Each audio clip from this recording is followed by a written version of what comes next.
One-Way Street. Walter Benjamin. Translated by Edmund Jeffkett. In Memoriam.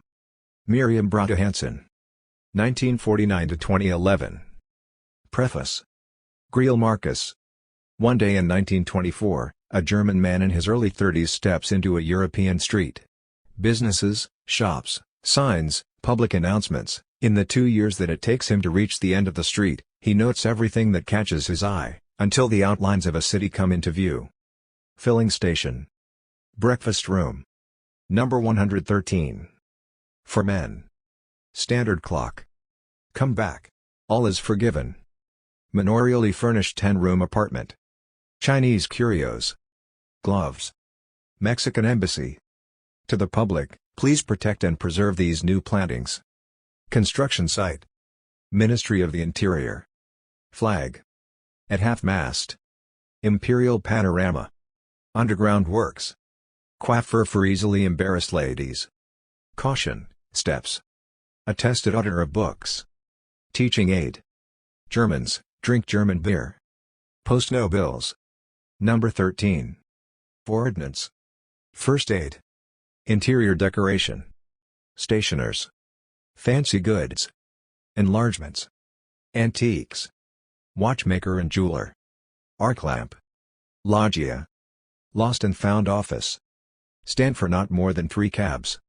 Monument to a warrior. Fire alarm. Travel souvenirs. Optician. Toys. Polyclinic. These spaces for rent. Office equipment. Mixed cargo, shipping and packing. Closed for alterations. Stamp shop.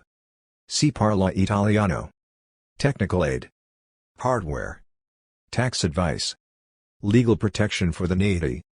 Doctor's night bell. Madame Marianne, second courtyard on the left. Costume wardrobe. Betting office. Stand-up beer hall. No vagrants. To the planetarium. At the same time, in Paris, a man in his mid-20s enters the passage to l'Opéra, and, as if citing the first man's itinerary from across their borders in advance, subsumes his long list down to essentials, for men. Coiffure for easily embarrassed ladies, and stamp shop, and catches them all, catches all of life, in a single glimpse. 2 hairdressers follow the stamp dealer in single file, the first a ladies' hairdresser, the second a salon for gentlemen. The specializations involved in your functions as hairdressers to the 2 sexes are by no means lacking in pungency.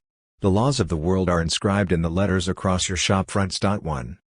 A few years after that, in 1930, a Berlin filmmaker cuts hundreds of street sounds, machines starting up, men talking, policemen blowing whistles, children asking questions, doors closing, bells gonging, women singing, pianos playing, with whistling, percussion, or cuckoo clock noises framing it all, into a rhythmic 11-minute movie without images. It may have been screened as such in a theater, a radio play in which, from then to now, any inhabitant of any industrialized nation could instantly find a place.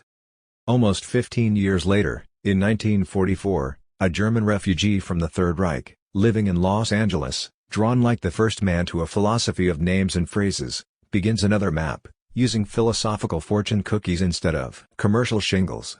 Articles may not be exchanged. Baby with the bathwater. Pluralitatum. Tough baby.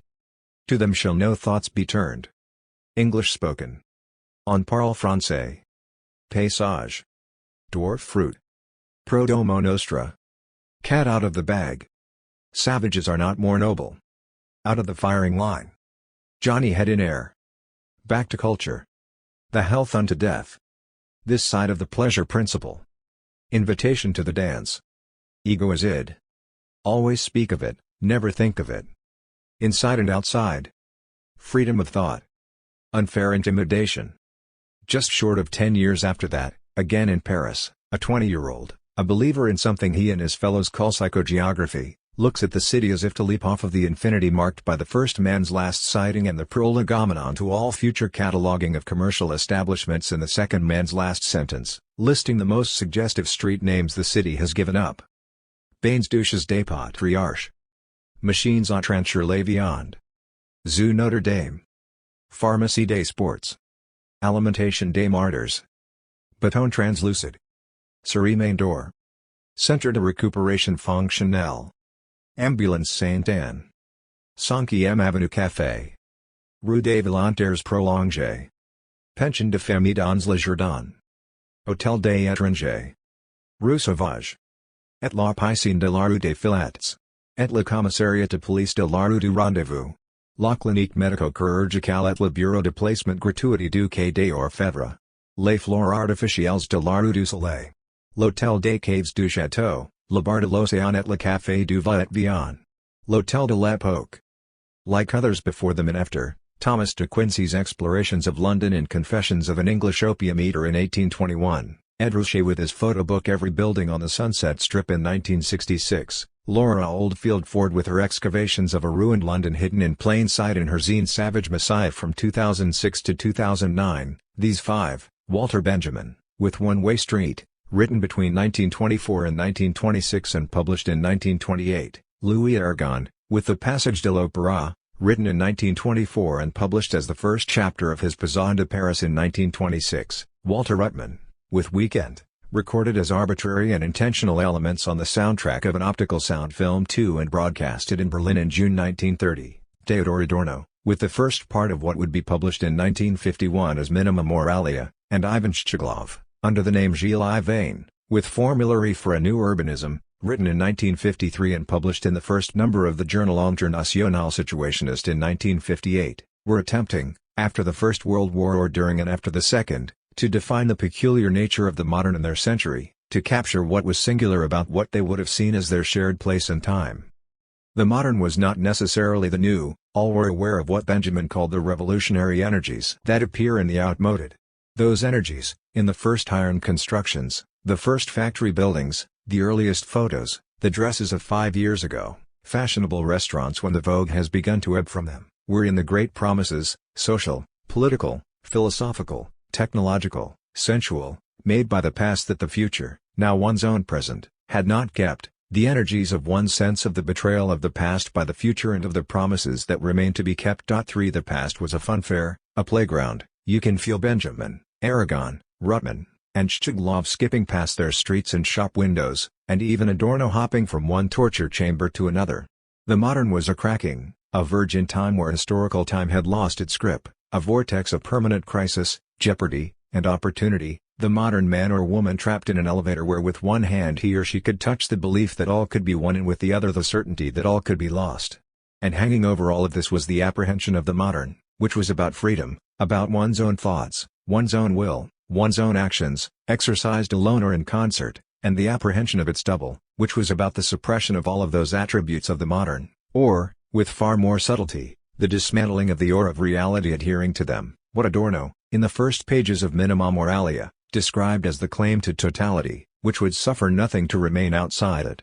For if the techniques of this anti-modern were unlimited in their capacity for oppression, brutality, and evil, for erasing the very understanding of the modern of what it meant to be human, one thing that linked Benjamin, Aragon, Adorno, and Shcheglov, and, for a moment, Ruttmann, before he became a Nazi, was the philosophical conviction, or instinct, that the totality had to be resisted, even chipped away, even defeated, by the fragment, the street, the sign, the name, the face, the aphorism, the evanescent, the ephemeral, the worthless, the unimportant, the meaningless. What form do you suppose a life would take that was determined at a decisive moment by the street song last on everyone's lips? 5.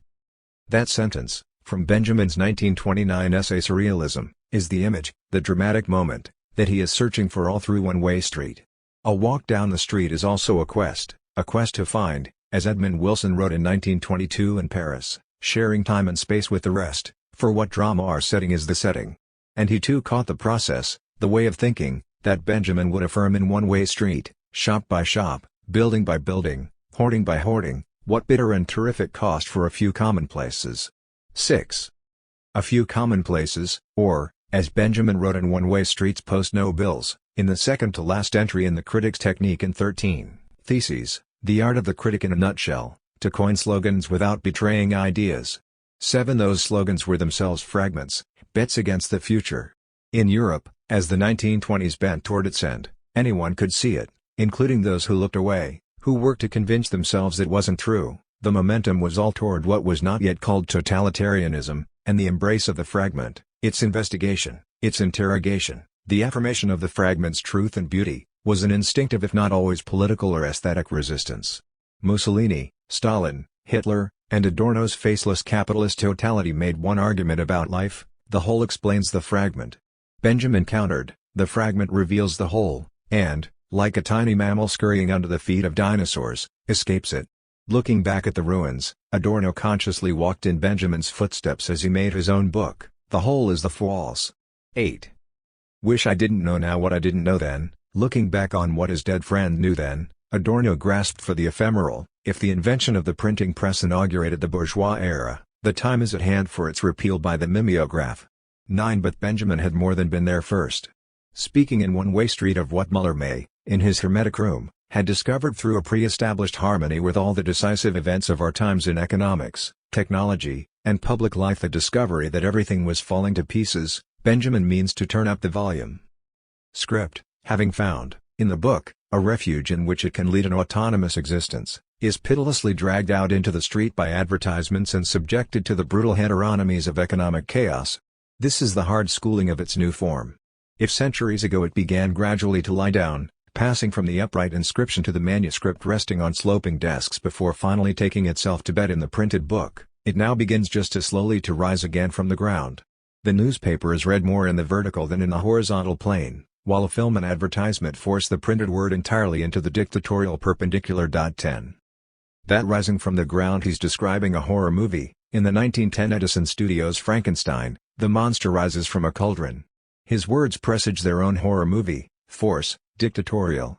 If the momentum of the times was toward totalitarianism, One Way Street gathers its own momentum. Locust swarms of print, which already eclipse the sun of what city dwellers take for intellect, is less an argument than writing for its own sake, for its own pleasure. 11 In manorially furnished 10-room apartment, where Benjamin could be scripting Max Ernst's 1927 graphic murder mystery, The 100 Headless Woman, he is speaking the same language, and the charge is the same. The furniture style of the second half of the 19th century has received its only adequate description and analysis, in a certain type of detective novel at the dynamic center of which stands the horror of apartments. The arrangement of the furniture is at the same time the site plan of deadly traps, and the suites of rooms prescribes the path of the fleeing victim. That this kind of detective novel begins with Poe, at a time when such accommodations hardly yet existed, is no counter-argument. For without exception the great writers perform their combinations in a world that comes after them, just as the Paris streets of Baudelaire's poems, as well as Dostoevsky's characters, existed only after 1900. The bourgeois interior of the 1860s to the 1890s, with its gigantic sideboards distended with carvings, the sunless corners where palms sit, the balcony embattled behind its balustrade, and the long corridors with their singing gas flames, fittingly houses only the corpse. The soulless luxury of the furnishings becomes true comfort only in the presence of a dead body. 12. Here you can feel that the argument is only an excuse for the pleasure of the hard-boiled writing, and the writing not in service of any argument but that of the pleasure of its own form. For despite the desperation and rage in Imperial Panorama, subtitled A Tour Through the German Inflation, which almost matches the Dadaist Richard Huelsenbeck's 1920 Deutschland muss untergehen. Germany must fall. What completes the isolation of Germany in the eyes of other Europeans, what really engenders the attitude that, in dealing with the Germans, they are dealing with Hottentots, as it has been aptly put, is the violence, incomprehensible to outsiders and wholly imperceptible to those imprisoned by it, with which circumstances, squalor, and stupidity here subjugate people entirely to collective forces, as the lives of savages alone are subjected to tribal laws. Again, it is the thrill of the writing, the way you can feel the writer caught up in the excitement of his own writing, reaching that spot where the way that words come together sparks the argument and the argument pushes the words to find their harmony, that pulls the reader into One Way Street. And that the argument is complete as an argument, the most European of all accomplishments, Benjamin continues in the next sentence. That more or less discernible irony with which the life of the individual asserts the right to run its course independently of the community into which it is cast, has completely deserted the Germans. 13. Can be almost lost in the heat of the prose. It isn't lost. In this passage is the freedom the book seeks as it walks down its street, as it calls the street into being by walking it. In these words the book is in fact running its own course. An American would say running its race, but this is, as Benjamin insists, a European attribute, which demands a more fatalistic word. This street is named Osulusis Street, after her who, as an engineer. Cut it through the author. So reads the opening epigraph of the book, and the erotic swath it cuts through any reader's expectations of any book signals where the book means to go. As a phantom in the book, Lassis, the Soviet dramatist who was for Benjamin the love of his life as he was a summer fling for her, opens every door on the street, the men's shop, the Mexican embassy, the lost and found office, the space for rent, the place closed for alterations, onto the whole of Europe, where she, like freedom, the chance to run one's own course, might be waiting. There are banalities all through the book, pressing back against the vertical plane of newspapers. Benjamin himself was writing short pieces for the papers in the mid-20s, many of which found their way into One-Way Street, such portentous, meaningless pronouncements as work on good prose has 3 steps, a musical stage when it is composed, an architectonic one when it is built, and a textile one when it is woven, a whole section on how books and whores are alike, or in summer, fat people are conspicuous, in winter, thin 14. They are as irritating as the people jostling you as you walk down the street, a dose of the quotidian, so that, again and again, each door opening onto a field of wonder, on the child, where everything seemingly happens to him by chance, or terror, the postmark is the night side of stamps. No sadistic fantasy can equal the black practice that covers faces with wheels, and cleaves the land of entire continents like an earthquake 15, or disgust, not the relationship between but the equation of a mob and rising prices, where no one sees further than the back before him, and each is proud to be thus exemplary for the eyes behind 16, makes it impossible for the reader to say he or she has no idea what the writer is talking about. The uncanny power of the book is that, regardless of one's time and place, a continuity from Benjamin's to one's own is plain. Just as Benjamin, Aragon, Ruttmann, Adorno, Tchekhov, and so many others were, within their 30-year temporal circle, speaking the same language, one cannot read through the noisiest pages in One-Way Street without recognizing oneself. That has to do, in part, with the way time works in One-Way Street.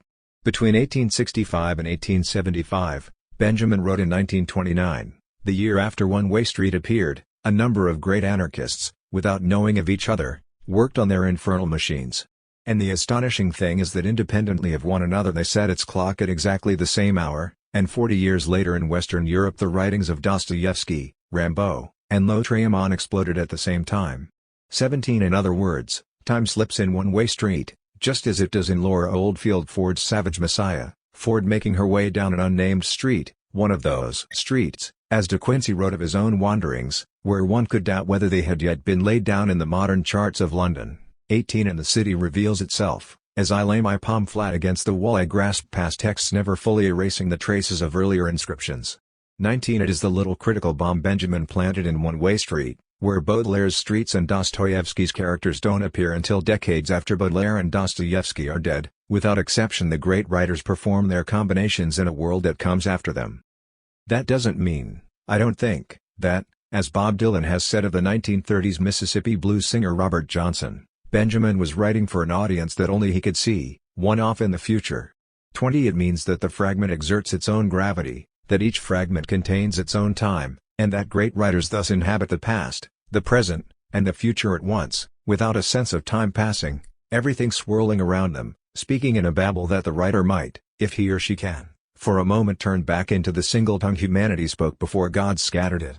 In One-Way Street the mind is constantly at play, thinking, dreaming, thinking about dreaming, free associating, not distinguishing between the trivial and the world historical, the modern mind trying to walk and psychoanalyze itself and the world at the same time. No wonder the book has so many traveling companions. Benjamin is tapping into an essential modernist impulse, to remake the world out of attractive, invaluable fragments, bits of what Aragon called the cult of the ephemeral, those things that to non-modernists appear to be merely part of the unassailable whole. 21. One-Way Street is a performance, it is an experiment, it is a work permanently in progress. It is the distillation of the credo Benjamin set down in 1934, an author who teaches a writer nothing teaches nobody anything. The determining factor is the exemplary character of a production that enables it, first, to lead other producers to this production, and secondly to present them with an improved apparatus for their use. And this apparatus is better to the degree that it leads consumers to production, in short that it is capable of making co-workers out of readers or spectators. 22 It is an invitation to the apprehension of one's own modernity. Introduction. Michael W. Jennings.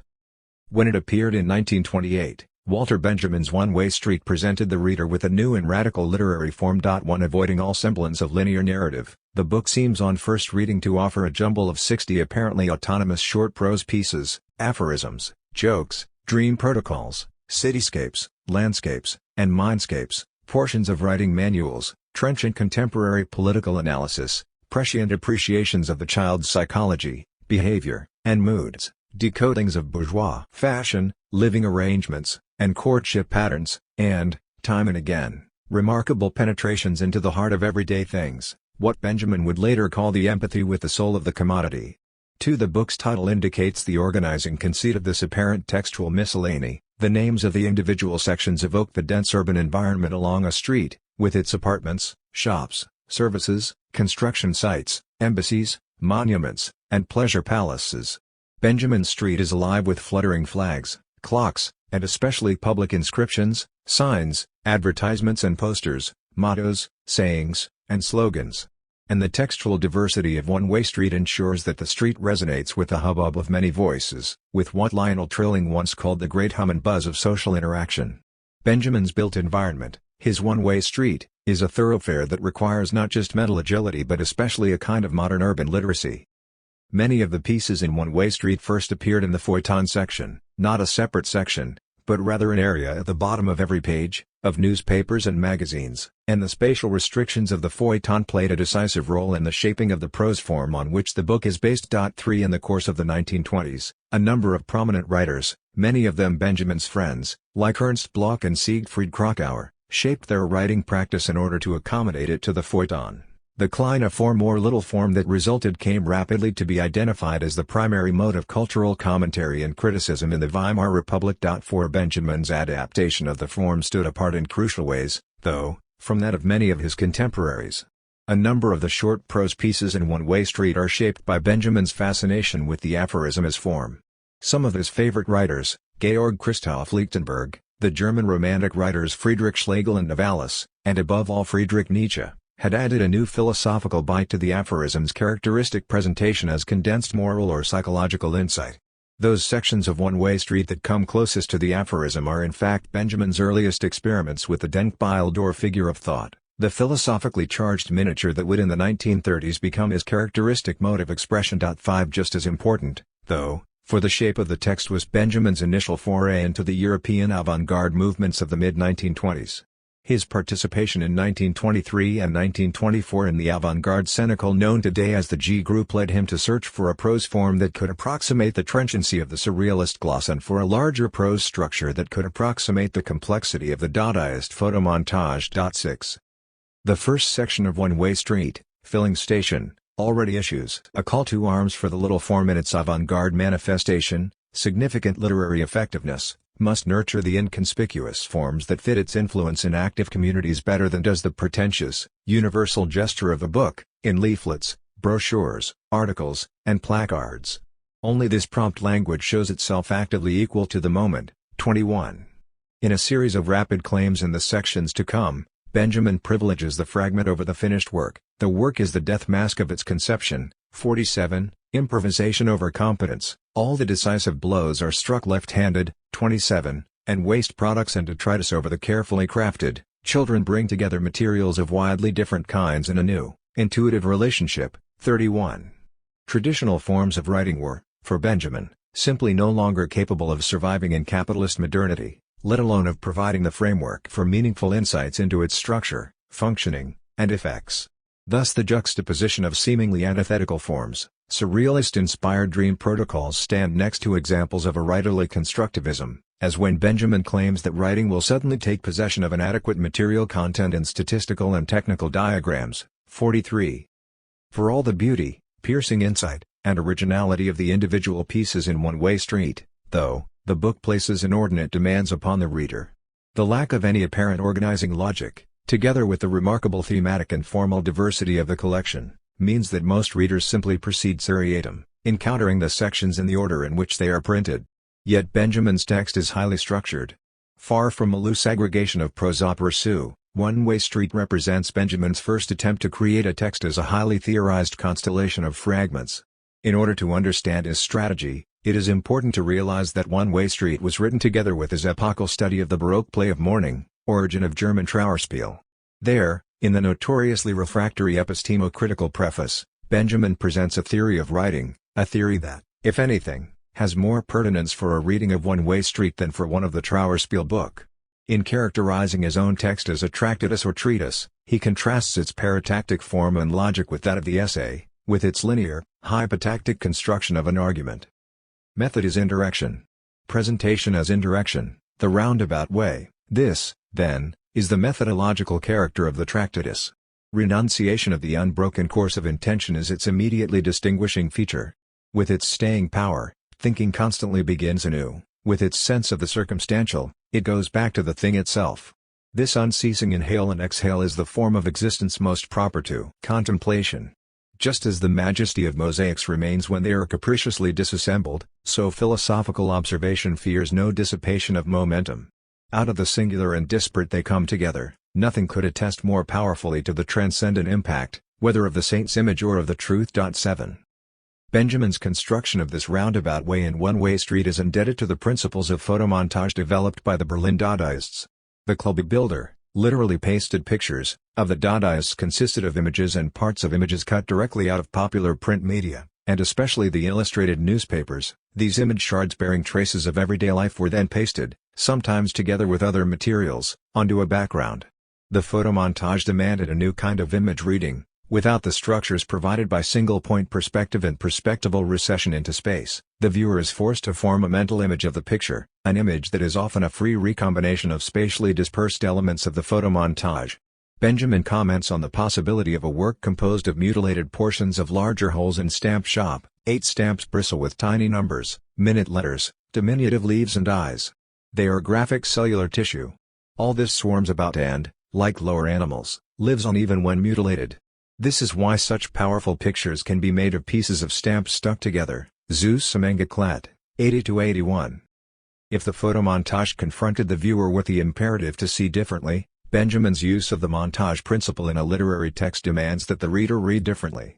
The early reviews, several of them by Benjamin's friends and comrades in arms, in fact focused precisely on the new practices of reading demanded by the new, indirect structure of Benjamin's book.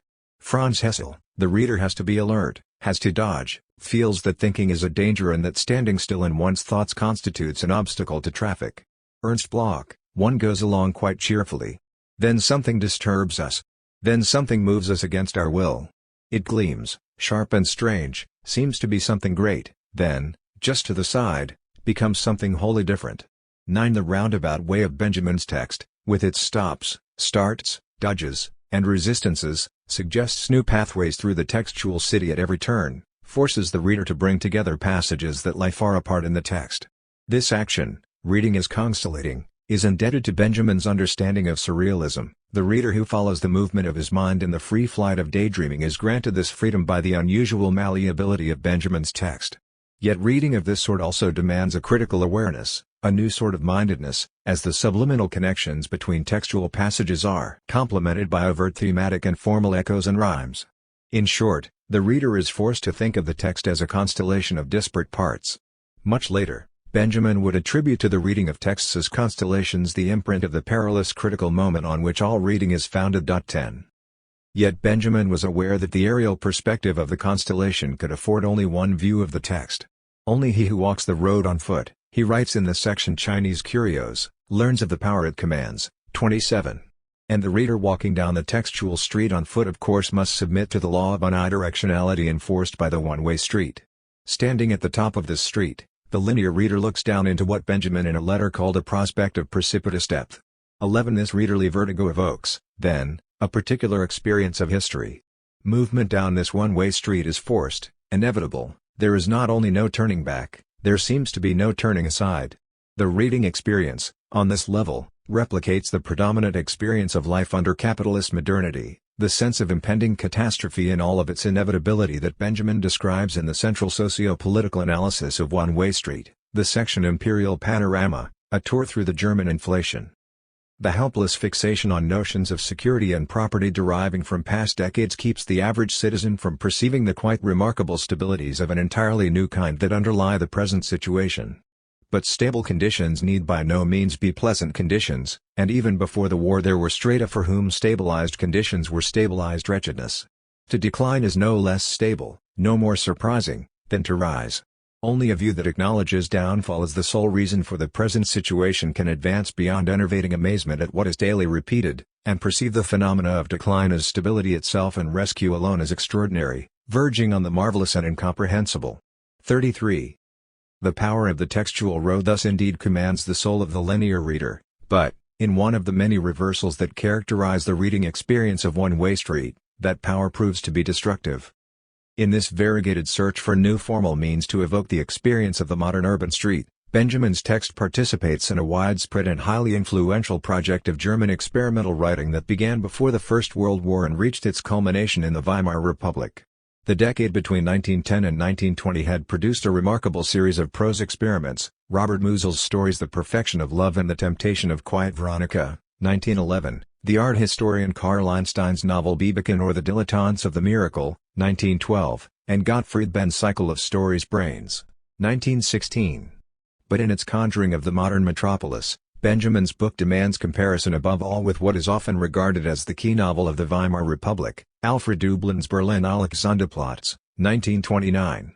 Benjamin and Dublin insist, in similar ways, that the demands of contemporary conditions be respected through an investigation of the potentials of language as the medium for the immediate, sensuous presentation of everyday things. Just as Benjamin evokes these things through the titles of each section of his text, Dublin inserts things, usually through descriptive language, but occasionally graphically, into his text without commentary. He describes the task of the storyteller who develops a cinema style as not to narrate, but to build.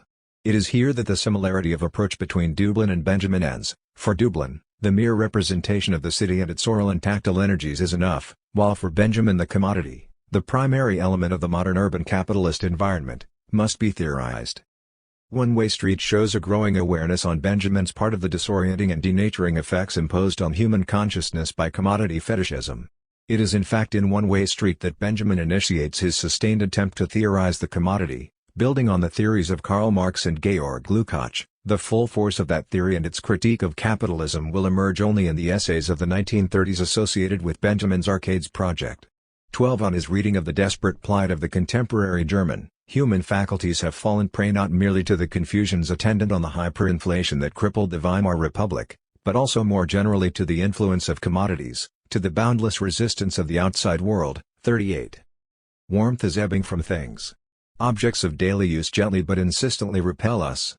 Day by day, in overcoming the sum of secret resistances, not only the overt ones, that they put in our way, we have an immense labor to perform.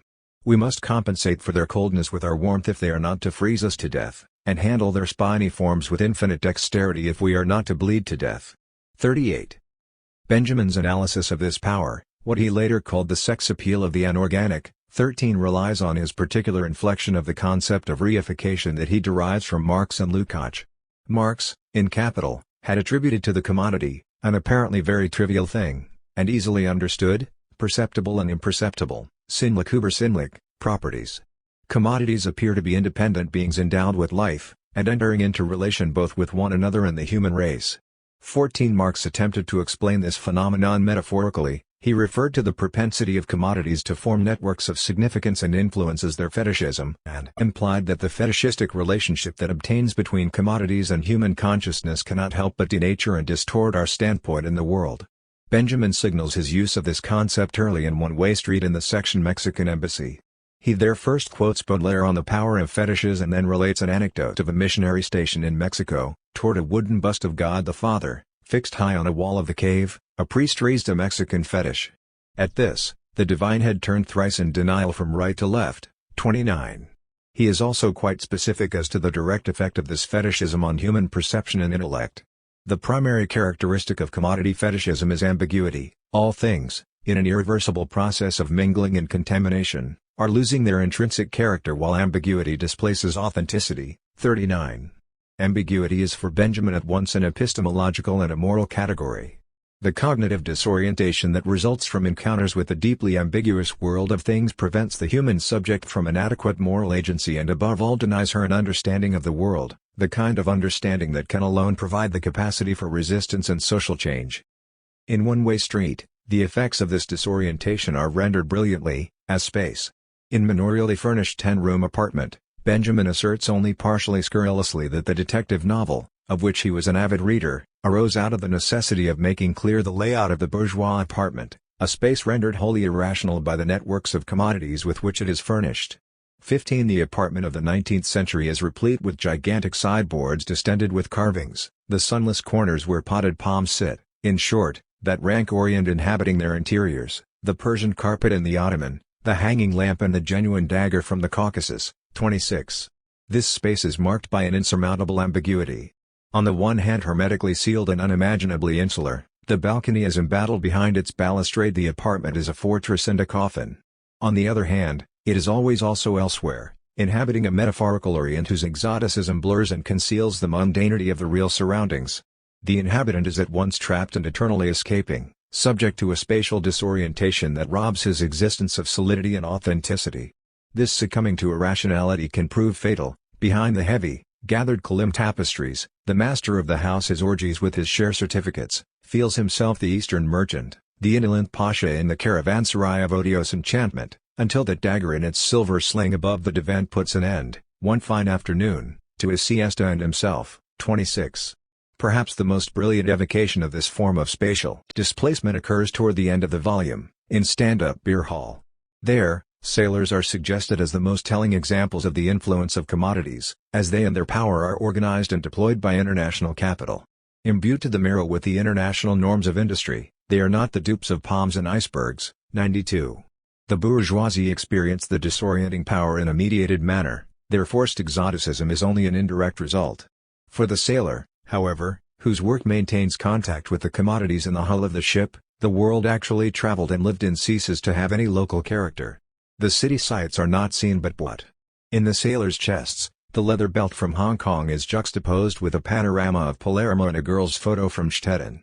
He lives on the open sea in a city where, on the Marseille can beer, a port-said bar stands diagonally opposite a Hamburg brothel. 92.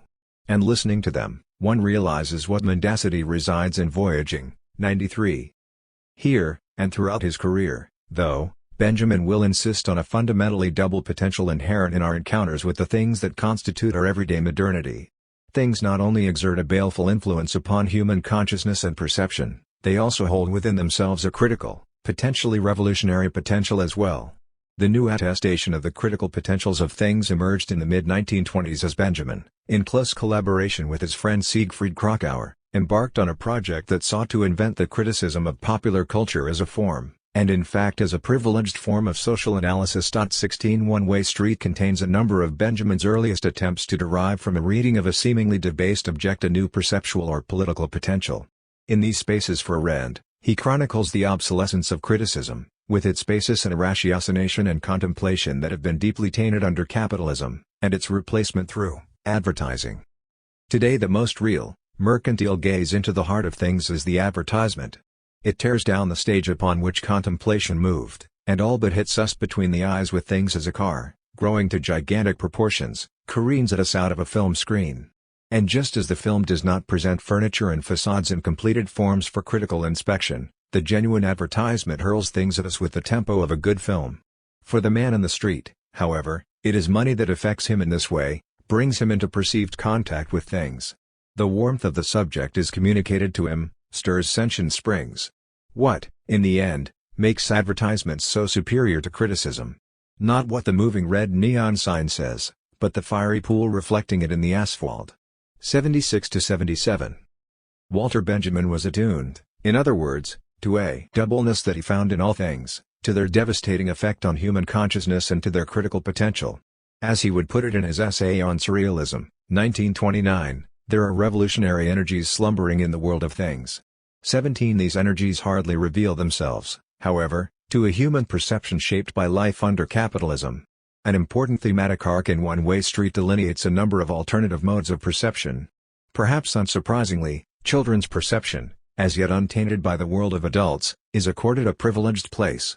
In construction site, children, alert to the hidden potentials of waste products, bring together, in the artifact produced in play, materials of widely differing kinds in a new, intuitive relationship. 31. And in enlargements, the world reveals itself in new ways. Space begins to stammer and the trees to come to their senses to the child riding on a carousel. 57. As the remarks above have suggested, new forms of writing, and reading, also bear within them new perceptual potentials. Writing, Benjamin claims in A Tested Auditor of Books, advancing ever more deeply into the graphic regions of its new eccentric figurativeness, will suddenly take possession of an adequate material content. 43. And finally, Benjamin inaugurates in One Way Street a problematic that will come to dominate his thought in the 1930s, the hidden potentials of new technologies and technological media, even those that seem only to participate in the ongoing disorientation of human consciousness. The typewriter will alienate the hand of the man of letters from the pen only when the precision of typographic forms has directly entered the conception of his books. One might suppose that new systems with more variable typefaces would then be needed. They will replace the pliancy of the hand with the innervation of commanding fingers. 45.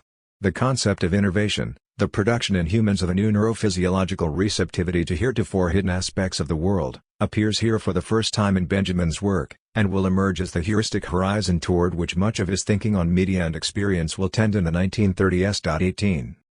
In One Way Street, the repeated discovery of this fundamental doubleness prepares for the emergence of a final thematic arc that comes to dominate the book's final pages, the theme of an eroticized, somatic reception that might provide the basis for a new form of collectivity, or might lead to cataclysm. In an important way, this theme provides the bridge between the all-important social analysis of imperial panorama at the book's center and the book's grand, symphonic conclusion into the planetarium. In imperial panorama, humans are presented as denatured and imperiled, but without any sense for the true nature of the danger that imperils them. The awakening of that sense of danger, the prerequisite to any meaningful change, lies, as he puts it in Madame Marianne, second courtyard on the left, in the acquisition of presence of mind and precise awareness of the present moment. And if these are to be achieved, if the threatening future is to be turned into a fulfilled now, that presence of mind must be bodily. Scipio, stumbling as he set foot on Carthaginian soil, cried out, spreading his arms wide as he fell, the watchword of victory, Teniote, terra africana. What would have become a portent of disaster he binds bodily to the moment, making himself the factotum of his body. 88-89. It must be said that Benjamin's sense of bodiliness all too often entails the juxtaposition of progressive ideas with a language of eroticism that ranges from the merely heterosexist to the frankly misogynistic. The text speaks, in other words, with the masculinist voice of the avant-garde. And that voice is nowhere more suggestive, and nowhere more problematic, than Into the Planetarium, the piece that closes One Way Street. To the Planetarium is symphonic in its attempt to tie together the main discursive strands of the book as a whole, the role of technology in the relation between nature and man, the eroticism that makes possible the ecstatic trance and a new and unprecedented commingling with the cosmic powers, and, finally, the doubled potentials of our contact with things. In the nights of annihilation of the last war, the frame of mankind was shaken by a feeling that resembled the bliss of the epileptic. And the revolts that followed it were the first attempt of mankind to bring the new body under its control. The power of the proletariat is the measure of its convalescence. If it is not gripped to the very marrow by the discipline of this power, no pacifist polemics will save it. Living substance conquers the frenzy of destruction only in the ecstasy of procreation. 95-96. More than any other text by Benjamin, To the Planetarium reveals the dissonances and contradictions that arose from the confrontation of his early work with his later thought on experience, media, and politics. The discourse of an ecstatic commingling with the cosmos betrays his ongoing fascination with vitalist philosophy and in particular with the thought of Ludwig Klages. 19 If we take every aspect of the text seriously, then we must acknowledge that Benjamin comes to the scandalous conclusion that the revolutions at the end of the war, the October Revolution in Russia and the November Revolution in Germany, had as their precondition a new body politic forged in the bliss that emerged as the war shook mankind to its roots. 20 As Greil Marcus notes in the preface, One Way Street is not without its blind spots, or, to stay with the urban metaphor, its dead ends. Yet the attentive reader can be gripped, if not in ecstasy, then certainly to the marrow by Benjamin's first attempt at a montage book. One Way Street. This street is named Osulasis Street after her who as an engineer cut it through the author. Filling station. The construction of life is at present in the power far more of facts than of convictions, and of such facts as have scarcely ever become the basis of convictions. Under these circumstances, true literary activity cannot aspire to take place within a literary framework. This is, rather, the habitual expression of its sterility. Significant literary effectiveness can come into being only in a strict alternation between action and writing. It must nurture the inconspicuous forms that fit its influence in active communities better than does the pretentious, universal gesture of a book, in leaflets, brochures, articles, and placards. Only this prompt language shows itself actively equal to the moment. Opinions are to the vast apparatus of social existence what oil is to machines. One does not go up to a turbine and pour machine oil over it, one applies a little to hidden spindles and joints that one has to know. Breakfast room. A popular tradition warns against recounting dreams the next morning on an empty stomach. In this state, though awake, one remains under the spell of the dream. For washing brings only the surface of the body and the visible motor functions into the light, while in the deeper strata, even during the morning ablutions, the great penumbra of dream persists and, indeed, in the solitude of the first waking hour, consolidates itself. He who shuns contact with the day, whether for fear of his fellow men or for the sake of inward composure, is unwilling to eat and disdains his breakfast. He thus avoids a rupture between the nocturnal and the daytime worlds, a precaution justified only by the combustion of dream in a concentrated morning's work, if not in prayer. Otherwise this avoidance can be a source of confusion between vital rhythms. In this condition, the narration of dreams can bring calamity, because a person still half in league with the dream world betrays it in his words and must incur its revenge. To express this in more modern terms, he betrays himself. He has outgrown the protection of dreaming naivete, and in laying hands on his dream visages without thinking, he surrenders himself. For only from the far bank, from broad daylight, may dream be addressed from the superior vantage of memory. This further side of dream is attainable only through a cleansing analogous to washing, yet totally different. By way of the stomach. The fasting man tells his dream as if he were talking in his sleep. Number 1131.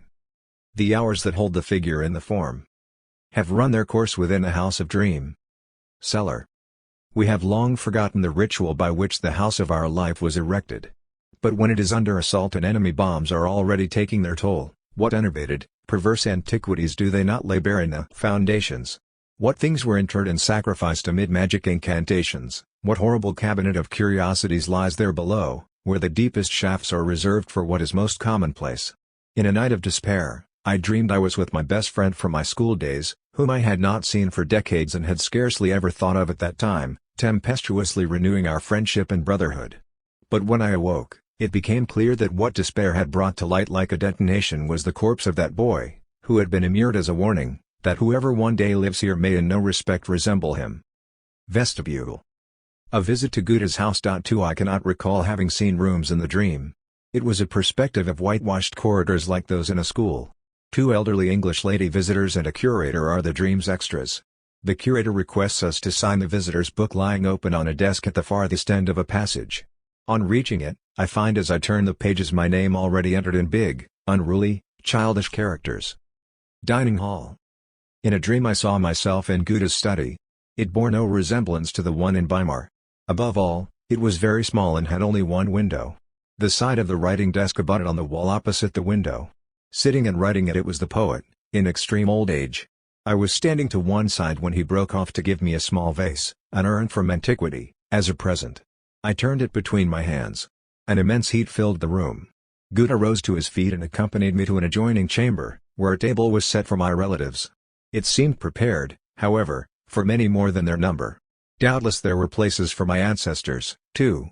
At the end, on the right, I sat down beside Gouda. When the meal was over, he rose with difficulty, and by gesturing I sought leave to support him. Touching his elbow, I began to weep with emotion.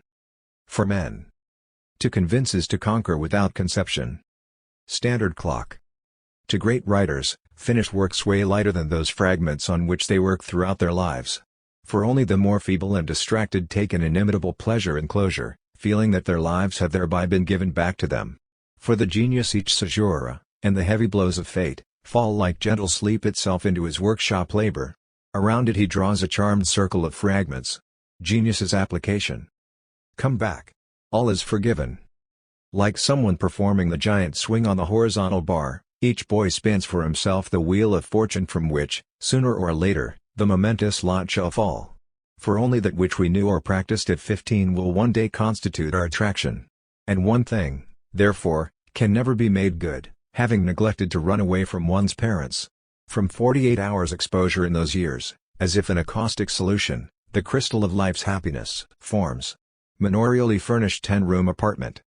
The furniture style of the second half of the 19th century has received its only adequate description and analysis in a certain type of detective novel at the dynamic center of which stands the horror of apartments. The arrangement of the furniture is at the same time the site plan of deadly traps, and the suite of rooms prescribes the path of the fleeing victim. That this kind of detective novel begins with Poe, at a time when such accommodations hardly yet existed, is no counter-argument. For without exception the great writers perform their combinations in a world that comes after them, just as the Paris streets of Baudelaire's poems, as well as Dostoevsky's characters, existed only after 1900. The bourgeois interior of the 1860s to the 1890s, with its gigantic sideboards distended with carvings, the sunless corners where potted palms sit, the balcony embattled behind its balustrade, and the long corridors with their singing gas flames, fittingly houses only the corpse. On this sofa the ant cannot but be murdered. The soulless luxury of the furnishings becomes true comfort only in the presence of a dead body. Far more interesting than the Oriental landscapes in detective novels is that rank Orient inhabiting their interiors, the Persian carpet and the ottoman, the hanging lamp and the genuine dagger from the Caucasus. Behind the heavy, gathered Kalim tapestries, the master of the house has orgies with his share certificates, feels himself the Eastern merchant, the indolent pasha in the caravanserai of odious enchantment, until that dagger in its silver sling above the divan puts an end, one fine afternoon, to his siesta and himself. This character of the bourgeois apartment, tremulously awaiting the nameless murderer like a lascivious old lady her gallant, has been penetrated by a number of authors who, as writers of detective stories and perhaps also because in their works part of the bourgeois pandemonium is exhibited, have been denied the reputation they deserve. The quality in question has been captured in isolated writings by Conan Doyle and in a major work by A.K. Green. 3 and with The Phantom of the Opera, one of the great novels about the 19th century, Gaston Leroux has brought the genre to its apotheosis. 4. Chinese curios. These are days when no one should rely unduly on his competence. Strength lies in improvisation. All the decisive blows are struck left-handed. At the beginning of the long downhill lane that leads to the house of blank, whom I visited each evening, is a gate. After she moved, the opening of its archway henceforth stood before me like an ear that has lost the power of hearing.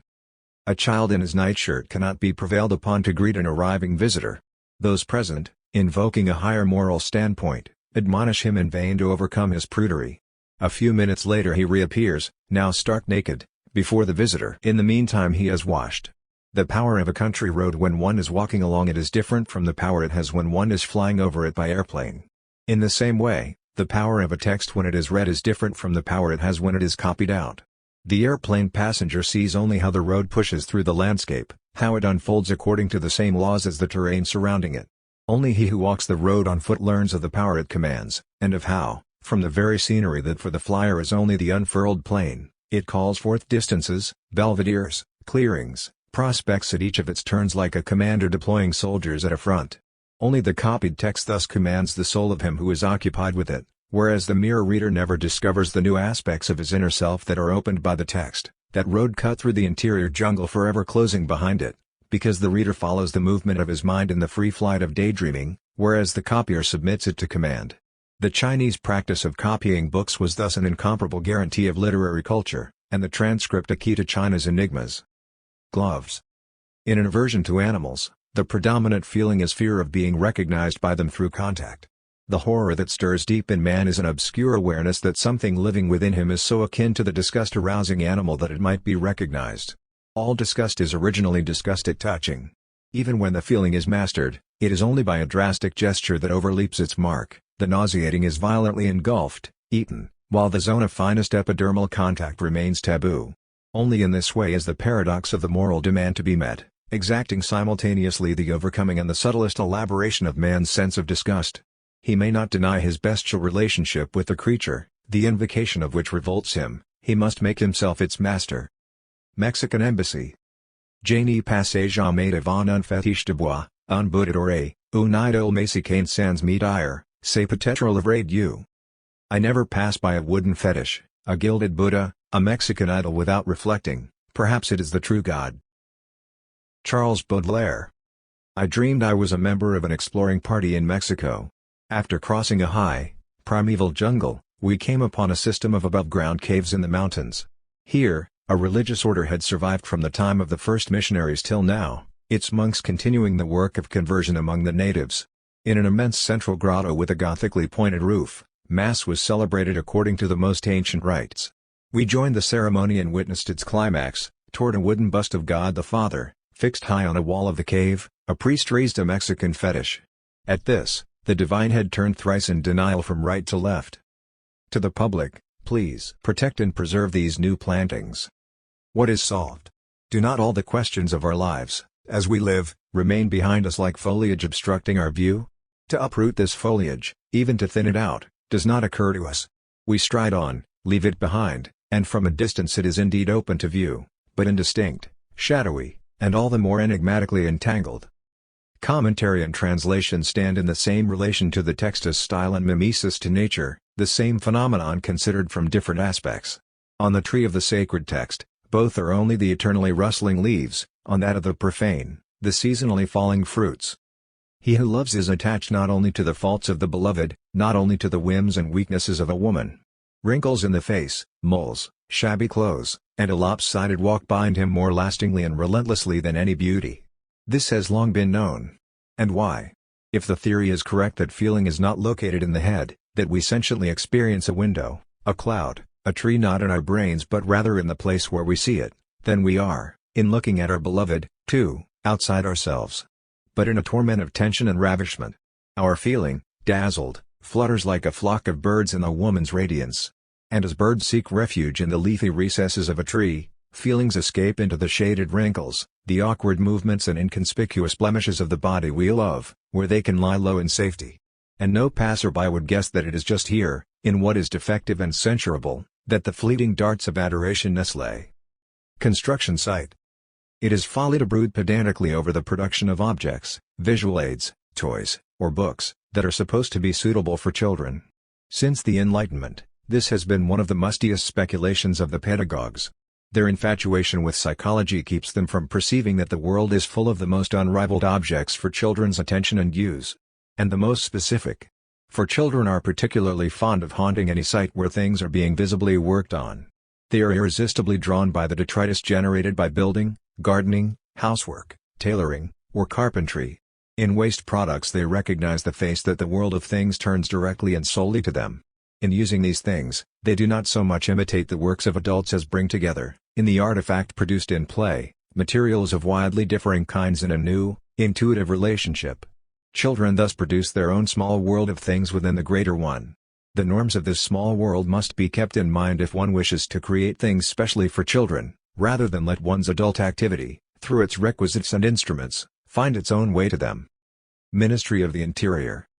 The more antagonistic a person is toward the traditional order, the more inexorably he will subject his private life to the norms that he wishes to elevate as legislators of a future society. It is as if these laws, nowhere yet realized, placed him under obligation to enact them in advance, at least in the confines of his own existence.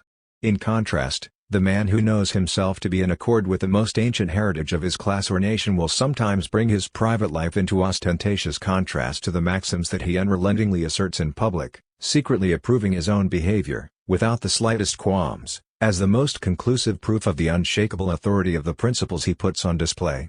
Thus are distinguished the types of the anarcho-socialist and the conservative politician. Flag. How much more easily the leave-taker is loved. For the flame burns more purely for those vanishing in the distance, fueled by the fleeting scrap of material waving from the ship or railway window.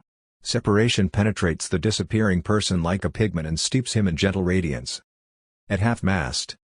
When a person very close to us is dying, there is, we dimly apprehend, something in the months to come that, much as we should have liked to share it with him, could happen only through his absence. We greet him, at the last, in a language that he already no longer understands. Imperial Panorama 5. A tour through the German inflation 6. In the stock of phraseology that lays bare the amalgam of stupidity and cowardice constituting the mode of life of the German bourgeois, the locution referring to impending catastrophe, "Things can't go on like this," is particularly noteworthy.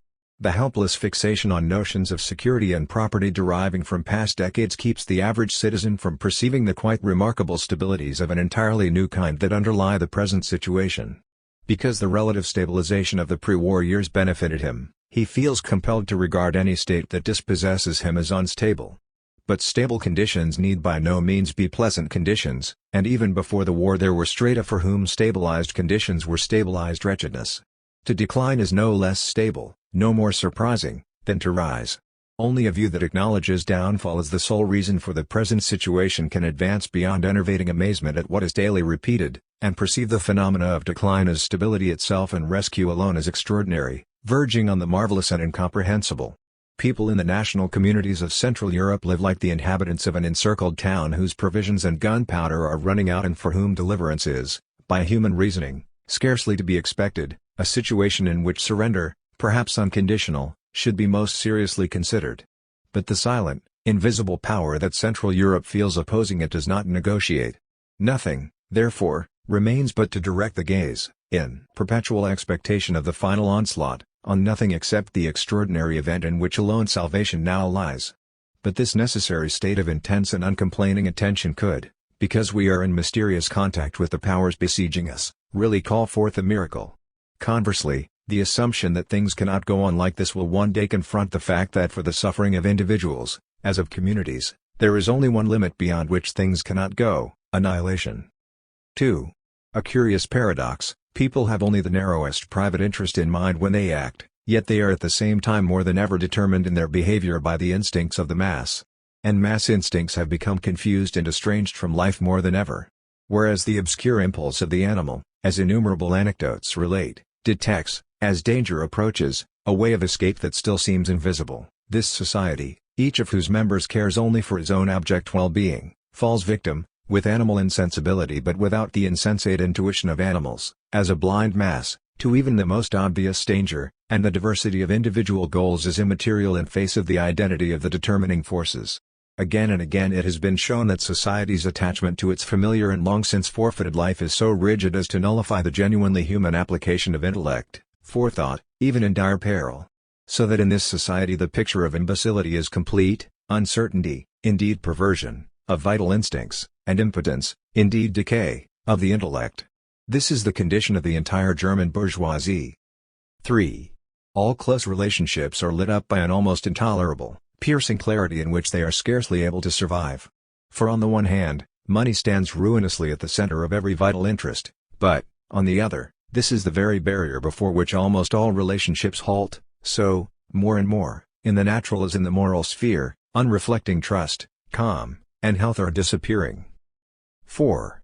Not without reason is it customary to speak of naked misery. What is most damaging in the display of it, a practice started under the dictates of necessity and making visible only a thousandth part of the hidden distress, is not the onlooker's pity or his equally terrible awareness of his own impunity, but his shame. It is impossible to remain in a large German city, where hunger forces the most wretched to live on the banknotes with which passers-by seek to cover an exposure that wounds them. Poverty disgraces no man. Well and good. But they disgrace the poor man. They do it, and then console him with the little adage. It is one of those that may once have been true but have long since degenerated. The case is no different with the brutal dictum, if a man does not work, neither shall he eat. When there was work that fed a man, there was also poverty that did not disgrace him, if it arose from deformity or other misfortune. But this deprivation, into which millions are born and hundreds of thousands are dragged by impoverishment, does indeed bring disgrace. Filth and misery grow up around them like walls, the work of invisible hands. And just as a man can endure much in isolation but feels justifiable shame when his wife sees him bear it or suffers it herself, so he may tolerate much so long as he is alone, and everything so long as he conceals it. But no one may ever make peace with poverty when it falls like a gigantic shadow upon his countrymen in his house. Then he must be alert to every humiliation done to him, and so discipline himself that his suffering becomes no longer the downhill road of grief but the rising path of revolt. Yet there is no hope of this so long as each blackest, most terrible stroke of fate, daily and even hourly discussed by the press, set forth in all its illusory causes and effects, helps no one uncover the dark powers that hold his life in thrall. To the foreigner who is cursorily acquainted with the pattern of German life and who has even briefly traveled about the country, its inhabitants seem no less bizarre than an exotic race. A witty Frenchman has said, "A German seldom understands himself. If he has once understood himself, he will not say so. If he says so, he will not make himself understood." This comfortless distance was increased by the war, but not merely through the real and legendary atrocities that Germans are reported to have committed. Rather, what completes the isolation of Germany in the eyes of other Europeans, what really engenders the attitude that, in dealing with the Germans, they are dealing with Hottentots, as it has been aptly put, is the violence, incomprehensible to outsiders and wholly imperceptible to those imprisoned by it, with which circumstances, squalor, and stupidity here subjugate people entirely to collective forces, as the lives of savages alone are subjected to tribal laws. The most European of all accomplishments, that more or less discernible irony with which the life of the individual asserts the right to run its course independently of the community into which it is cast, has completely deserted the Germans. 7. The freedom of conversation is being lost. If, earlier, it was a matter of course in conversation to take interest in one's interlocutor, now this is replaced by inquiry into the cost of his shoes or of his umbrella. Irresistibly intruding on any convivial exchange is the theme of the conditions of life, of money. What this theme involves is not so much the concerns and sorrows of individuals, in which they might be able to help one another, as the overall picture. It is as if one were trapped in a theater and had to follow the events on the stage whether one wanted to or not, had to make them again and again, willingly or unwillingly, the subject of one's thought and speech. 8. Anyone who does not simply refuse to perceive decline will hasten to claim a special justification for his own continued presence, his activity and involvement in this chaos. There are as many exceptions for one's own sphere of action, place of residence, and moment of time as there are insights into the general failure. A blind determination to save the prestige of personal existence, rather than, through an impartial disdain for its impotence and entanglement, at least to detach it from the background of universal delusion, is triumphing almost everywhere. That is why the air is so thick with life theories and world views, and why in this country they cut so presumptuous a figure, for almost always they finally serve to sanction some utterly trivial private situation. For just the same reason the air is teeming with phantoms, mirages of a glorious cultural future breaking upon us overnight in spite of all, for everyone is committed to the optical illusions of his isolated standpoint. 9.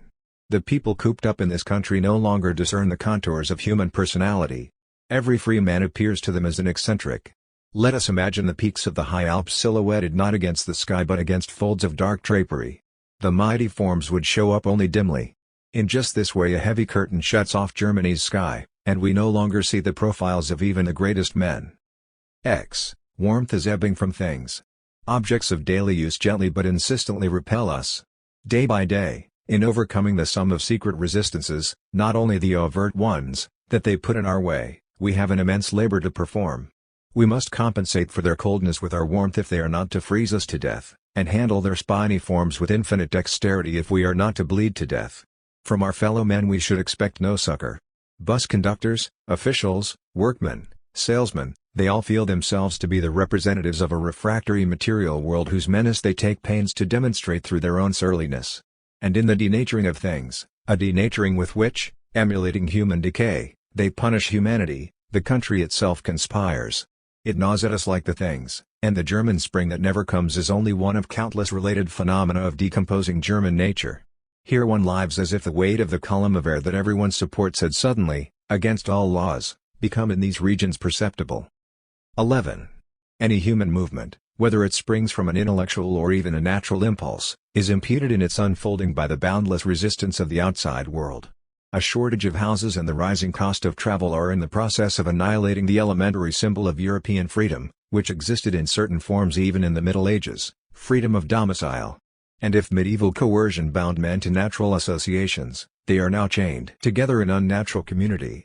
Few things will further the ominous spread of the cult of rambling as much as the strangulation of the freedom of residence, and never has freedom of movement stood in greater disproportion to the abundance of means of travel. 12. Just as all things, in an irreversible process of mingling and contamination, are losing their intrinsic character while ambiguity displaces authenticity, so is the city. Great cities, whose incomparably sustaining and reassuring power encloses those who work within them in an internal truce, Bergfrieden, and lifts from them, with the view of the horizon, awareness of the ever-vigilant elemental forces, are seen to be breached at all points by the invading countryside. Not by the landscape, but by what is bitterest in untrammeled nature, plowed land, highways, night sky that the veil of vibrant redness no longer conceals. The insecurity of even the busy areas puts the city dweller in the opaque and truly dreadful situation in which he must assimilate, along with isolated monstrosities from the open country, the abortions of urban architectonics. 13. Noble indifference to the spheres of wealth and poverty has quite forsaken manufactured things. Each thing stamps its owner, leaving him only the choice of appearing a starveling or a racketeer. For although even true luxury can be permeated by intellect and conviviality and so forgotten, the luxury goods swaggering before us now parade such brazen solidity that all the mind's shafts break harmlessly on their surface. 14. The earliest customs of people seem to send us a warning that, in accepting what we receive so abundantly from nature, we should guard against a gesture of avarice. For we are unable to make Mother Earth any gift of our own. It is therefore fitting to show respect in taking, by returning a part of all we receive before laying hands on our share. This respect is expressed in the ancient custom of the libation. Indeed, it is perhaps this immemorial practice that has survived, transformed, in the prohibition on gathering forgotten ears of corn or fallen grapes, these reverting to the soil or to the ancestral dispensers of blessings. An Athenian custom forbade the picking up of crumbs at the table, since they belonged to the heroes. If society has so denatured itself through necessity and greed that it can now receive the gifts of nature only rapaciously, that it snatches the fruit unripe from the trees in order to sell it most profitably, and is compelled to empty each dish in its determination to have enough, the earth will be impoverished and the land will yield bad harvests. Underground works. In a dream, I saw barren terrain. It was the marketplace at Weimar. Excavations were in progress. I, too, scraped about in the sand. Then the tip of a church steeple came to light. Delighted, I thought to myself, a Mexican shrine from the time of pre-animism, from the Anaquivitsley. I awoke laughing. Anna equals, Vi equals Vi, wits, joke, equals Mexican church, coiffure for easily embarrassed ladies. 3,000 ladies and gentlemen from the Kurfürstendamm are to be arrested in their beds one morning without explanation and detained for 24 hours. At midnight a questionnaire on the death penalty is distributed to the cells, a questionnaire requiring its signatories to indicate which form of execution they would prefer, should the occasion arise. Those who hitherto had merely offered their unsolicited views in all conscience would have to complete this document to the best of their knowledge. By first light, the hour that in olden times was held sacred but that in this country is dedicated to the executioner, the question of capital punishment would be resolved. Caution, steps. Work on good prose has 3 steps, a musical stage when it is composed, an architectonic one when it is built, and a textile one when it is woven. Attested author of books. Just as this era is the antithesis of the Renaissance in general, it contrasts in particular with the situation in which the art of printing was discovered. For whether by coincidence or not, printing appeared in Germany at a time when the book in the most eminent sense of the word, the Book of Books, had, through Luther's translation, become the people's property. Now everything indicates that the book in this traditional form is nearing its end. Mallarmé, who in the crystalline structure of his manifestly traditionalist writing saw the true image of what was to come, was in the coup d'etat the first to incorporate the graphic tensions of the advertisement in the printed page. The typographic experiments later undertaken by the Dadaists stemmed, it is true, not from constructive principles but from the precise nervous reactions of these literati, and were therefore far less enduring than Mallarmé's, which grew out of the inner nature of his style.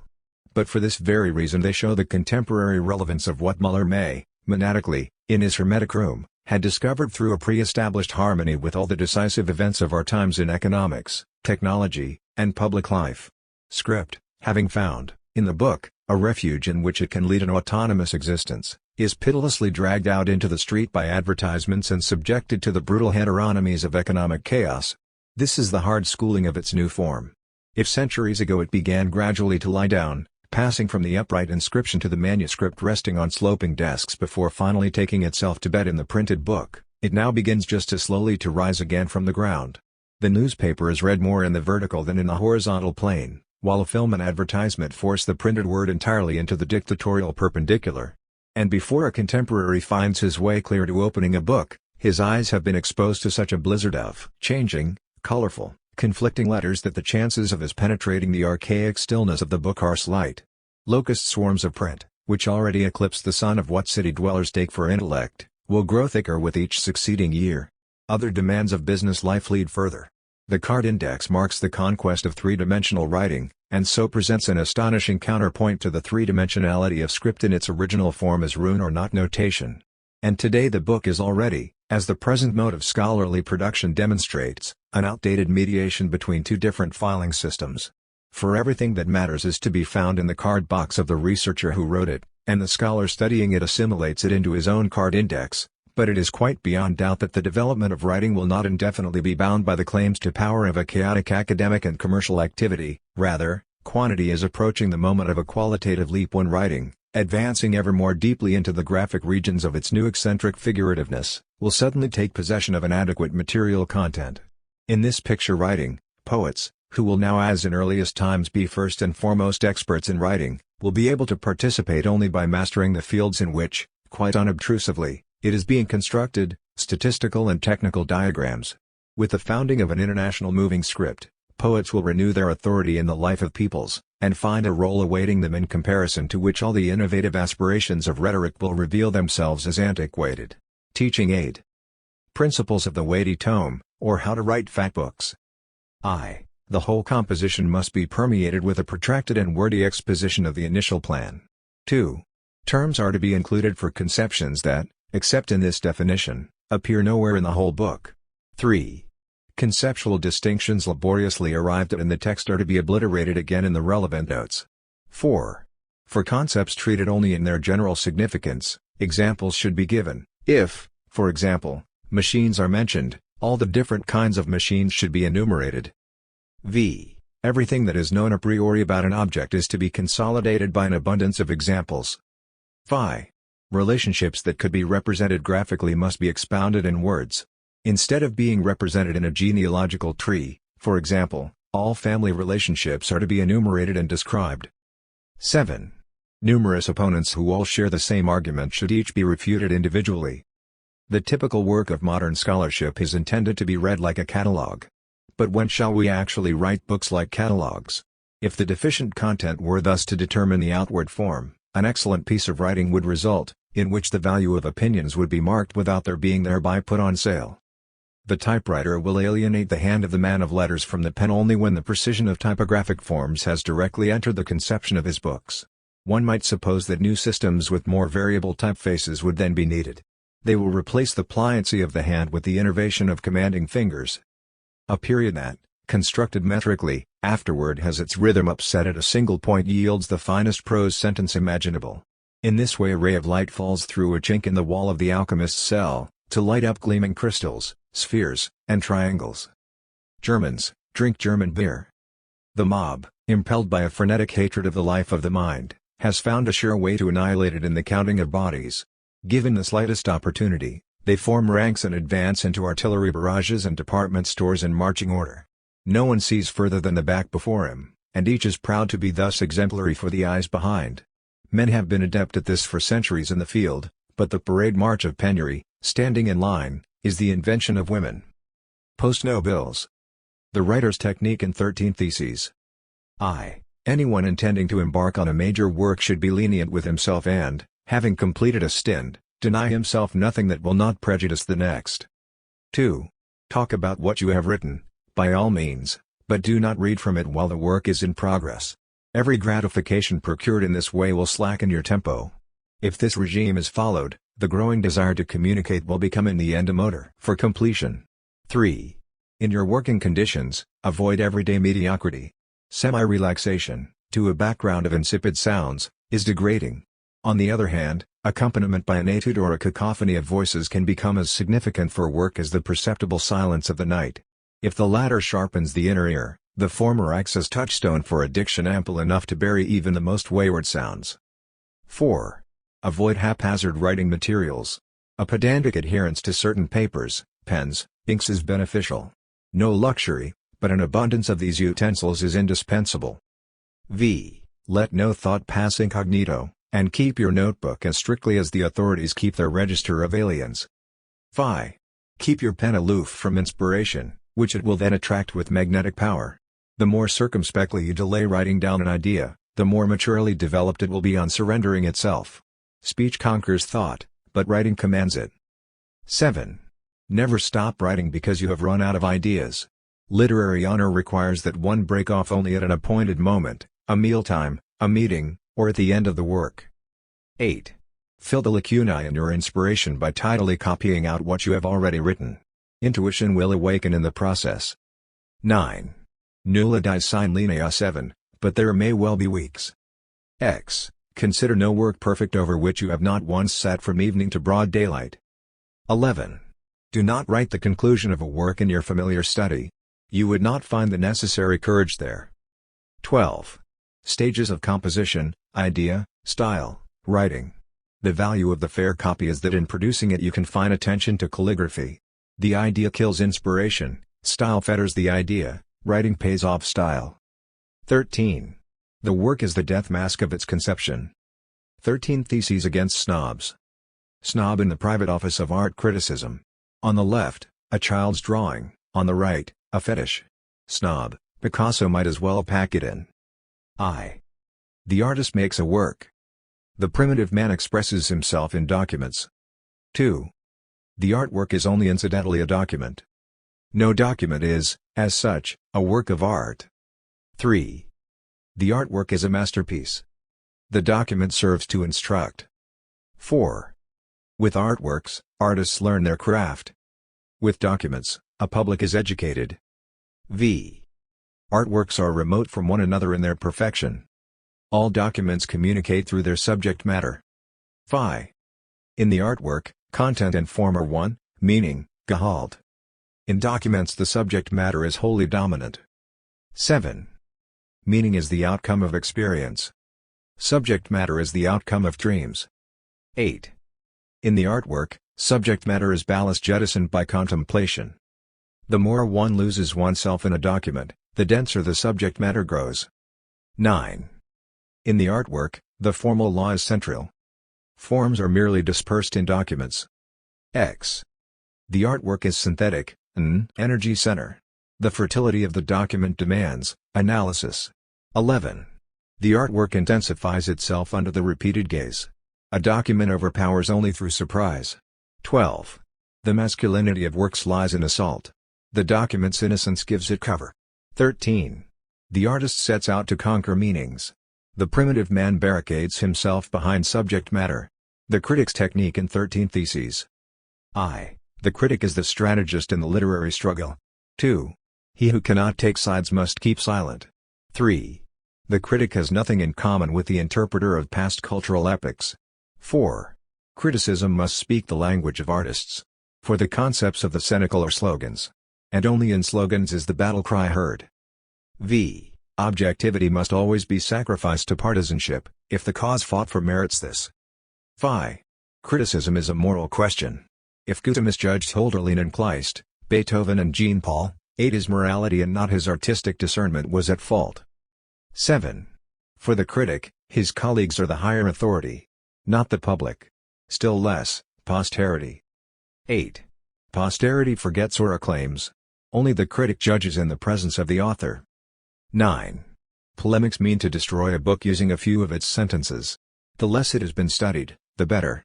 Only he who can destroy can criticize. X. Genuine polemics approach a book as lovingly as a cannibal spices a baby. 11. Artistic enthusiasm is alien to the critic. In his hand, the artwork is the shining sword in the battle of minds. 12. The art of the critic in a nutshell, to coin slogans without betraying ideas. The slogans of an inadequate criticism peddle ideas to fashion. 13. The public must always be proved wrong, yet always feel represented by the critic. Number 13.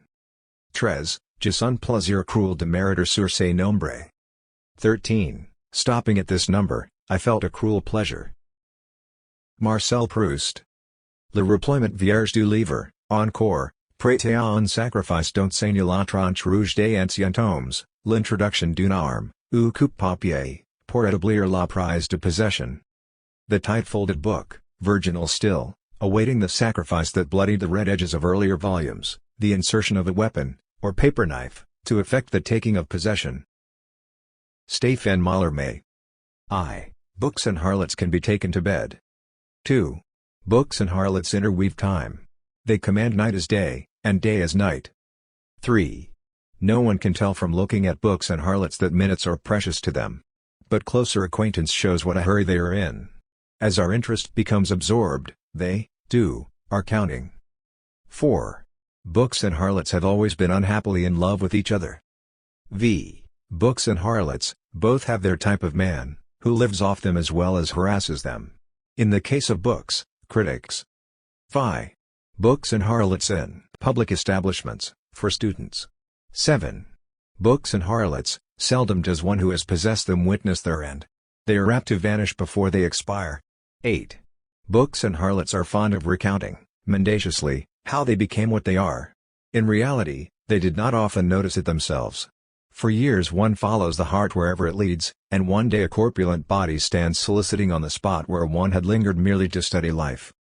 9. Books and harlots love to turn their backs when putting themselves on show. X. Books and harlots have a large progeny. 11.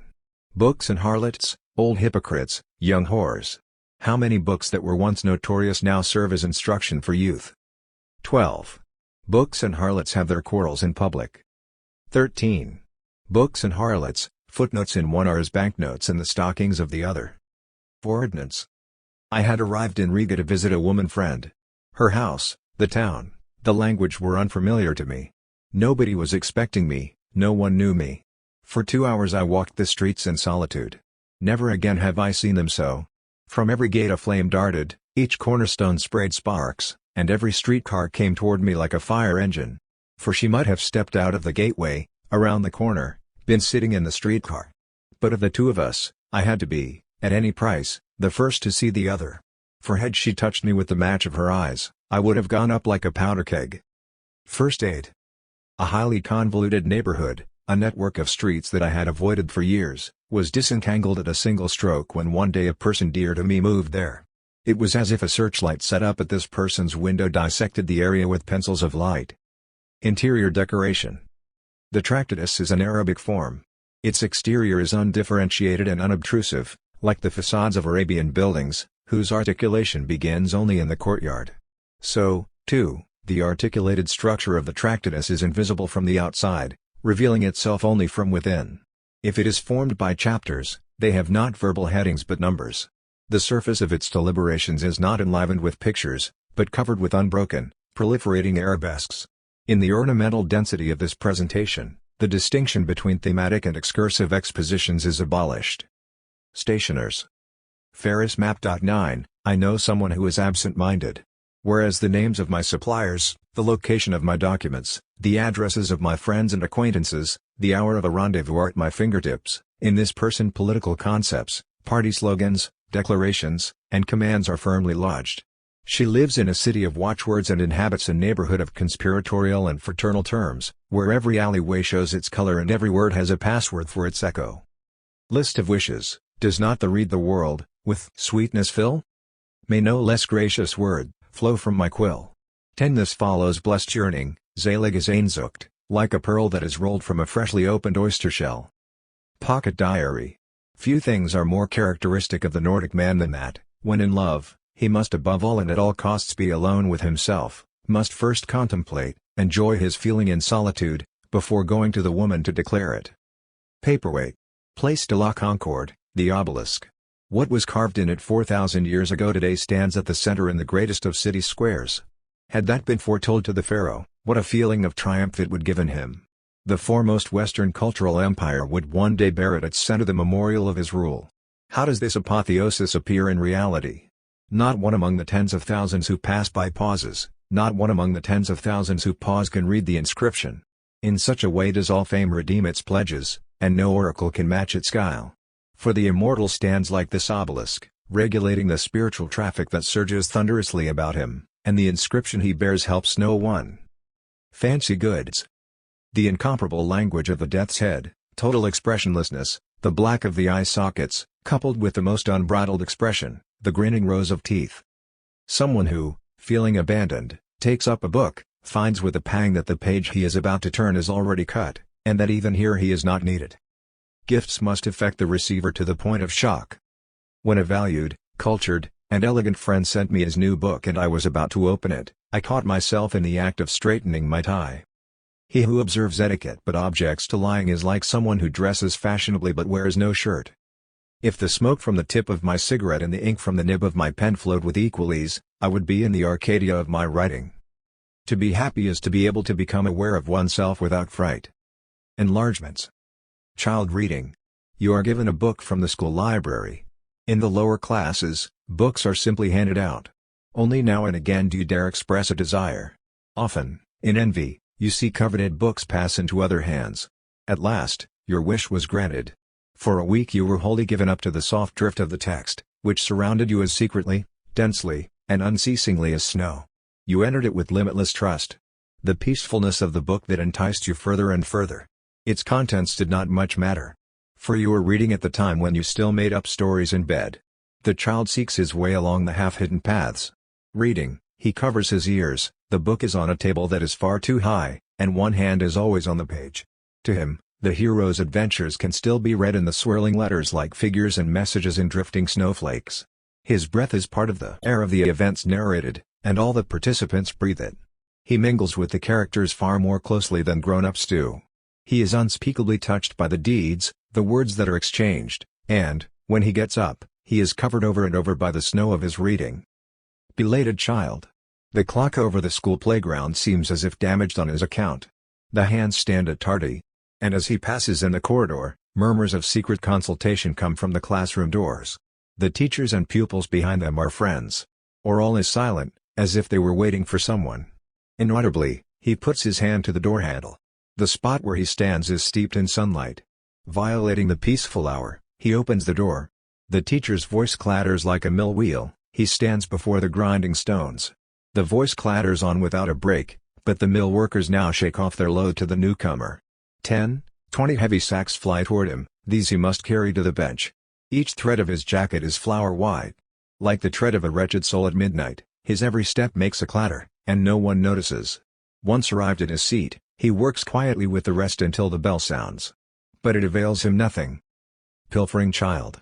Through the chink of the scarcely open larder door, his hand advances like a lover through the night. Once at home in the darkness, it gropes toward sugar or almonds, raisins or preserves. And just as the lover embraces his girl before kissing her, the child's hand enjoys a tactile tryst with the comestibles before his mouth savors their sweetness. How flatteringly honey, heaps of currants, even rice yield to his hand. How passionate this meeting of two who have at last escaped the spoon. Grateful and tempestuous, like someone who has been abducted from the parental home, strawberry jam, unencumbered by bread rolls, abandons itself to his delectation and, as if under the open sky, even the butter responds tenderly to the boldness of this wooer who has penetrated her boudoir. His hand, the juvenile Don Juan, has soon invaded all the cells and spaces, leaving behind it running layers and streaming plenty, virginity renewing itself without complaint. Child on the carousel. The platform bearing the docile animals moves close to the ground. It is at the height which, in dreams, is best for flying. Music starts, and the child moves away from his mother with a jerk. At first he is afraid to leave her. But then he notices how brave he himself is. He is ensconced, like the just ruler, over a world that belongs to him. Tangential trees and natives line his way. Then, in an orient, his mother reappears. Next, emerging from the jungle, comes a treetop, exactly as the child saw it thousands of years ago, just now on the carousel. His beast is devoted, like a mute Arion he rides his silent fish, a levin or a wooden Zeus bull carries him off like an immaculate Europa. The eternal recurrence of all things has long become child's wisdom, and life a primeval frenzy of domination, with the booming orchestrion as the crown jewels at the center. As the music slows, space begins to stammer and the trees to come to their senses. The carousel becomes uncertain ground. And his mother appears, the much-hammered stake about which the landing child winds the rope of his gaze. Untidy child. Each stone he finds, each flower he picks, and each butterfly he catches is already the start of a collection, and every single thing he owns makes up one great collection. In him this passion shows its true face, the stern Indian expression that lingers on, but with a dimmed and manic glow, in antiquarians, researchers, bibliomaniacs. Scarcely has he entered life than he is a hunter. He hunts the spirits whose trace he scents in things. Between spirits and things, years pass in which his field of vision remains free of people. His life is like a dream, he knows nothing lasting, everything seemingly happens to him by chance. His nomad years are hours in the forest of dream. To this forest he drags home his booty, to purify it, secure it, cast out its spell. His dresser drawers must become arsenal and zoo, crime museum and crypt. To tidy up would be to demolish an edifice full of prickly chestnuts that are spiky clubs, tinfoil that is hoarded silver, bricks that are coffins, cacti that are totem poles, and copper pennies that are shields. The child has long since helped at his mother's linen cupboard and his father's bookshelves, while in his own domain he is still a sporadic, warlike visitor. Child hiding. He already knows all the hiding places in the apartment, and returns to them as if to a house where everything is sure to be just as it was. His heart pounds, he holds his breath. Here he is enclosed in the material world. It becomes immensely distinct, speechlessly obtrusive.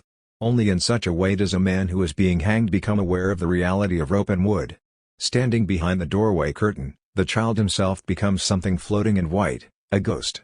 The dining table under which he is crouching turns him into the wooden idol in a temple whose 4 pillars are the carved legs. And behind a door, he himself is the door, wears it as his heavy mask, and like a shaman will bewitch all those who unsuspectingly enter. At all cost, he must avoid being found. When he makes faces, he is told that all the clock has to do is strike, and his face will stay like that forever. The element of truth in this, he finds out in his hiding place. Anyone who discovers him can petrify him as an idol under the table, weave him forever as a ghost into the curtain, banish him for life into the heavy door. And so, at the seeker's touch, he drives out with a loud cry the demon who has so transformed him. Indeed, without waiting for the moment of discovery, he grabs the hunter with a shout of self-deliverance. That is why he does not tire of the struggle with the demon. In this struggle, the apartment is the arsenal of his masks. Yet once each year, in mysterious places, in their empty eye sockets, in their fixed mouths, presence lie. Magical experience becomes science. As its engineer, the child disenchants the gloomy parental apartment and looks for Easter eggs. Antiques. Medallion. In everything that is with reason called beautiful, appearance has a paradoxical effect. Prayer wheel. Only images in the mind vitalize the will. The mere word, by contrast, at most inflames it, to leave it smoldering, blasted. There is no intact will without exact pictorial imagination.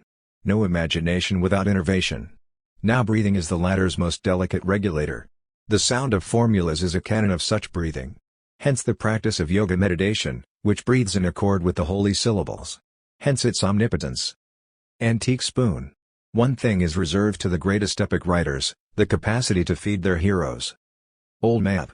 In a love affair, most people seek an eternal homeland. Others, but very few, eternal voyaging. The latter are melancholics, who believe that contact with Mother Earth is to be shunned. They seek the person who will keep the homeland's sadness far away from them. To that person they remain faithful. The medieval complexion books understood the yearning of this human type for long journeys. 12. Fan. The following experience will be familiar. If one is in love, or just intensely preoccupied with another person, his portrait will appear in almost every book. Moreover, he appears as both protagonist and antagonist. In stories, novels, and novellas, he is encountered in endless metamorphoses. And from this it follows that the faculty of imagination is the gift of interpolating into the infinitely small, of inventing, for every intensity, an extensiveness to contain its new, compressed fullness, in short, of receiving each image as if it were that of the folded fan, which only in spreading draws breath and flourishes, in its new expanse, the beloved features within it. Relief. One is with the woman one loves, speaks with her.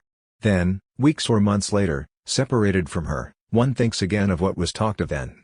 And now the motif seems banal, tawdry, shallow, and one realizes that it was she alone, bending low over it with love, who shaded and sheltered it before us, so that the thought was alive in all its folds and crevices like a relief.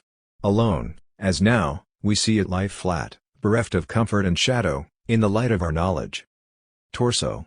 Only he who can view his own past as an abortion sprung from compulsion and need can use it to full advantage in every present. For what one has lived is at best comparable to a beautiful statue that has had all its limbs broken off in transit, and that now yields nothing but the precious block out of which the image of one's future must be hewn. Watchmaker and jeweler. He who, awake and dressed, perhaps while hiking, witnesses the sunrise, preserves all day before others the serenity of one invisibly crowned, and he who sees daybreak while working feels at midday as if he himself has placed this crown upon his head. Like a clock of life on which the seconds race, the page number hangs over the characters in a novel. Where is the reader who has not once lifted to it a fleeting, fearful glance? I dreamed that I was walking, a newly hatched private tutor, conversing collegially with Roeth, through the spacious rooms of a museum where he was the curator. 13 While he talks in an adjoining room with an employee, I go up to a glass display case. In it, next to other, lesser objects, stands a metallic or enameled, dully shining, almost life-size bust of a woman, not unlike Leonardo's floor in the Berlin Museum. The mouth of this golden head is open, and over the lower teeth jewelry, partly hanging from the mouth, is spread at measured intervals. I was in no doubt that this was a clock.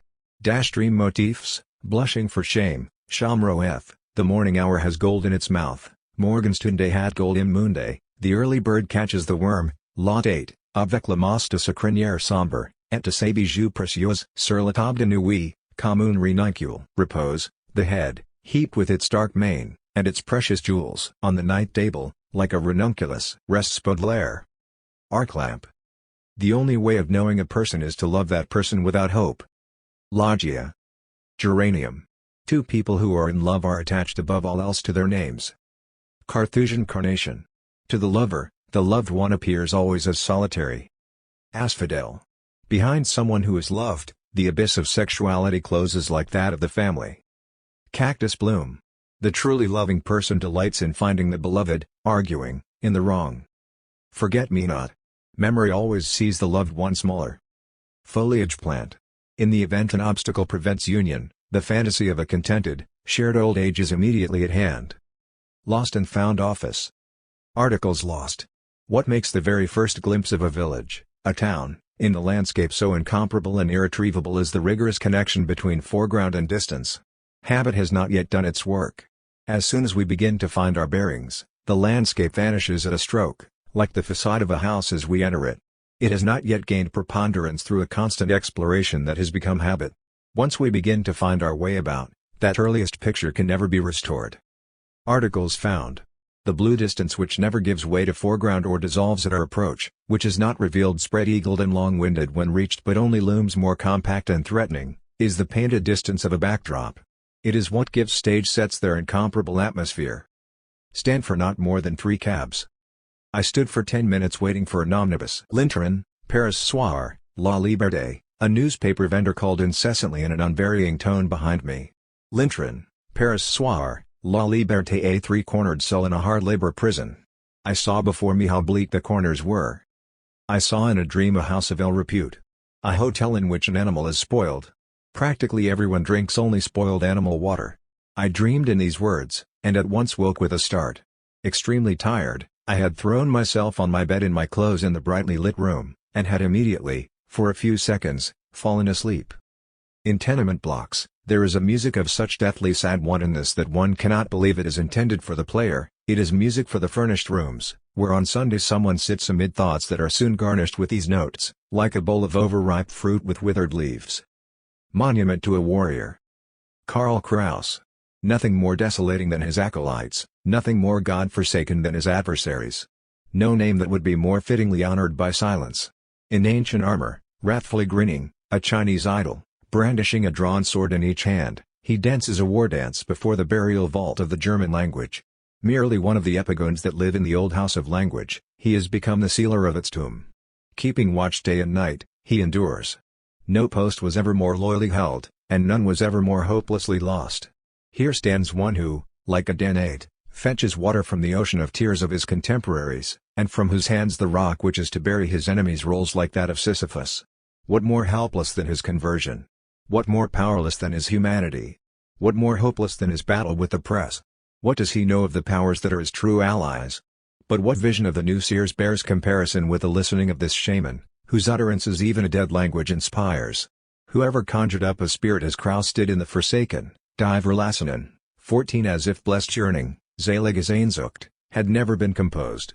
Helpless as only spirits' voices are when summoned up, a murmur from the chthonic depths of language is the source of his soothsaying. Every sound is incomparably genuine, but they all leave us bewildered, like messages from the beyond.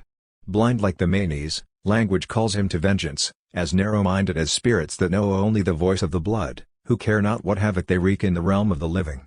But he cannot err. Their commands are infallible. Whoever runs into him is condemned already. In his mouth, the adversary's name itself becomes a judgment. When his lips part, the colorless flame of wit darts forth.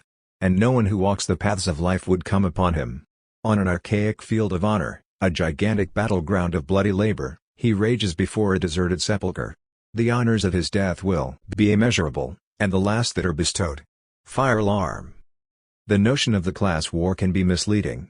It does not refer to a trial of strength to decide the question who shall win, who be defeated, or to a struggle whose outcome is good for the victor and bad for the vanquished. To think in this way is to romanticize and obscure the facts. For whether the bourgeoisie wins or loses the fight, it remains doomed by the inner contradictions that in the course of development will become deadly. The only question is whether its downfall will come through itself or through the proletariat. The continuance or the end of 3,000 years of cultural development will be decided by the answer. History knows nothing of the evil infinity contained in the image of the two wrestlers locked in eternal combat. The true politician reckons only in dates. And if the abolition of the bourgeoisie is not completed by an almost calculable moment in economic and technical development, a moment signaled by inflation and poison gas warfare, all is lost. Before the spark reaches the dynamite, the lighted fuse must be cut. The interventions, dangers, and tempi of politicians are technical, not chivalrous. Travel souvenirs. Atrani. 15, the gently rising, curved Baroque staircase leading to the church. The railing behind the church. The litanies of the old women at the Ave Maria, preparing to die first class. If you turn around, the church verges like God himself on the sea. Each morning the Christian air crumbles the rock, but between the walls below, the night falls always into the four old Roman quarters. Alleyways like air shafts. A well in the marketplace. In the late afternoon, women around it. Then, in solitude, archaic plashing. Navy. The beauty of the tall sailing ships is unique. Not only has their outline remained unchanged for centuries, but they appear in the most immutable landscape, at sea, silhouetted against the horizon. Versailles facade. It is as if this chateau had been forgotten where hundreds of years ago it was placed par ordre du ROI for only 2 hours as the movable scenery for a féerie. 16 of its splendor it keeps none for itself, giving it undivided to that royal condition which it concludes. Before this backdrop, it becomes a stage on which the tragedy of absolute monarchy was performed like an allegorical ballet. Yet today it is only the wall in the shade of which one seeks to enjoy the prospect into blue distance created by La Notre. 17. Heidelberg Castle. Ruins jutting into the sky can appear doubly beautiful on clear days when, in their windows or above their contours, the gaze meets passing clouds. Through the transient spectacle it opens in the sky, destruction reaffirms the eternity of these ruins. Seville, Alcazar. An architecture that follows fantasy's first impulse. It is undetected by practical considerations. These rooms provide only for dreams and festivities, their consummation. Here dance and silence become the leitmotifs, since all human movement is absorbed by the soundless tumult of the ornament. Marseille Cathedral. On the sunniest, least frequented square stands the cathedral. This place is deserted, despite the fact that near its feet are La Joliette, the harbor, to the south, and a proletarian district to the north. As a reloading point for intangible, unfathomable goods, the bleak building stands between quay and warehouse. Nearly 40 years were spent on it. But when all was complete, in 1893, place and time had conspired victoriously in this monument against its architects and sponsors, and the wealth of the clergy had given rise to a gigantic railway station that could never be open to traffic. The facade gives an indication of the waiting rooms within, where passengers of the first to fourth classes, though before God they are all equal, wedged among their spiritual possessions as if between suitcases, sit reading handbooks that, with their concordances and cross-references, look very much like international timetables. Extracts from the railway traffic regulations in the form of pastoral letters hang on the walls, tariffs for the discount on special trips in Satan's luxury train are consulted, and cabinets where the long-distance traveler can discreetly wash are kept in readiness as confessionals. This is the Marseille religion station. Sleeping cars to eternity depart from here at mass times.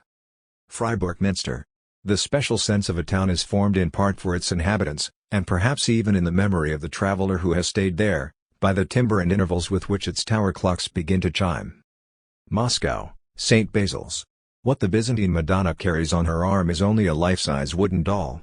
Her expression of pain before a Christ whose childhood remains only suggested, represented, is more intense than any she could display with a realistic image of a boy.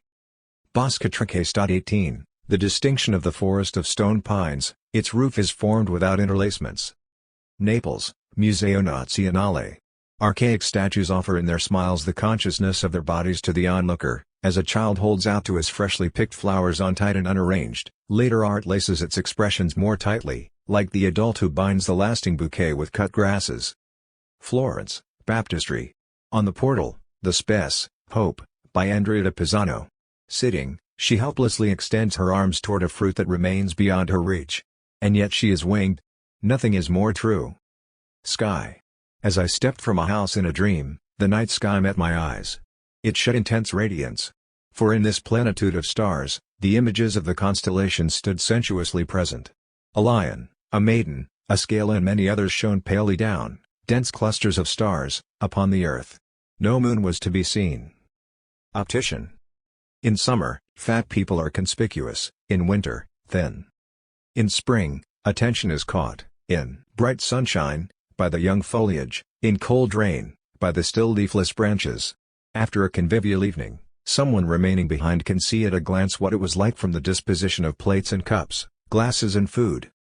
First principle of wooing, to make oneself sevenfold, to place oneself sevenfold about the woman who is desired. In the eyes we see people to the lees. Toys. Cut-out models. Booths have docked like rocking boats on both sides of the stone jetty on which the people jostle. There are sailing vessels with lofty masts hung with pennants, steamers with smoke rising from their funnels, barges that keep their cargoes long stowed. Among them are ships into which one vanishes, only men are admitted, but through hatchways you can see women's arms, veils, peacock feathers.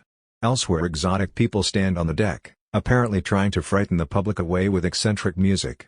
But with what indifference is it received? You climb up hesitantly, with the broad rolling gate used on ships' gangways, and so long as you are aloft you realize that the hull is cut off from the shore. Those who re-emerge from below, taciturn and benumbed, have seen, on red scales where dyed alcohol rises and falls, their own marriage come into being and cease to be. The yellow man who began wooing at the foot of this scale, at the top of it deserted his blue wife. In mirrors they have seen the floor melt away beneath their feet like water, and have stumbled into the open on rolling stairways. The fleet has brought unrest to the neighborhood, the women and girls on board have brazen airs, and everything edible has been taken aboard in the land of idle luxury. One is so totally cut off by the ocean that everything is encountered here as if all at once for the first and the last time. Sea lions, dwarfs, and dogs are preserved as if in an ark. Even the railway has been brought in once and for all, and circulates endlessly through a tunnel. For a few days the neighborhood has become the port of a South Sea island, its inhabitants savage as swooning in covetous wonderment before the things that Europe tosses at their feet. Targets. The landscapes of shooting ranges and fairground booths ought to be described collectively as a corpus. There is, for example, a polar waste against which are set bundles of white clay pipes, the targets, radiating like spokes. Behind this, and before an unarticulated strip of woodland, two foresters are painted, while right at the front, like movable scenery, are two sirens with provocative breasts, painted in oil colors. Elsewhere pipes bristle from the hair of women who are seldom painted with skirts, usually in tights. Or they protrude from a fan the women spread in their hands. Moving pipes revolve slowly in the further regions of the clay pigeon booths. Other stands present theatricals directed by the spectator with his rifle. If he hits the bullseye, the performance starts.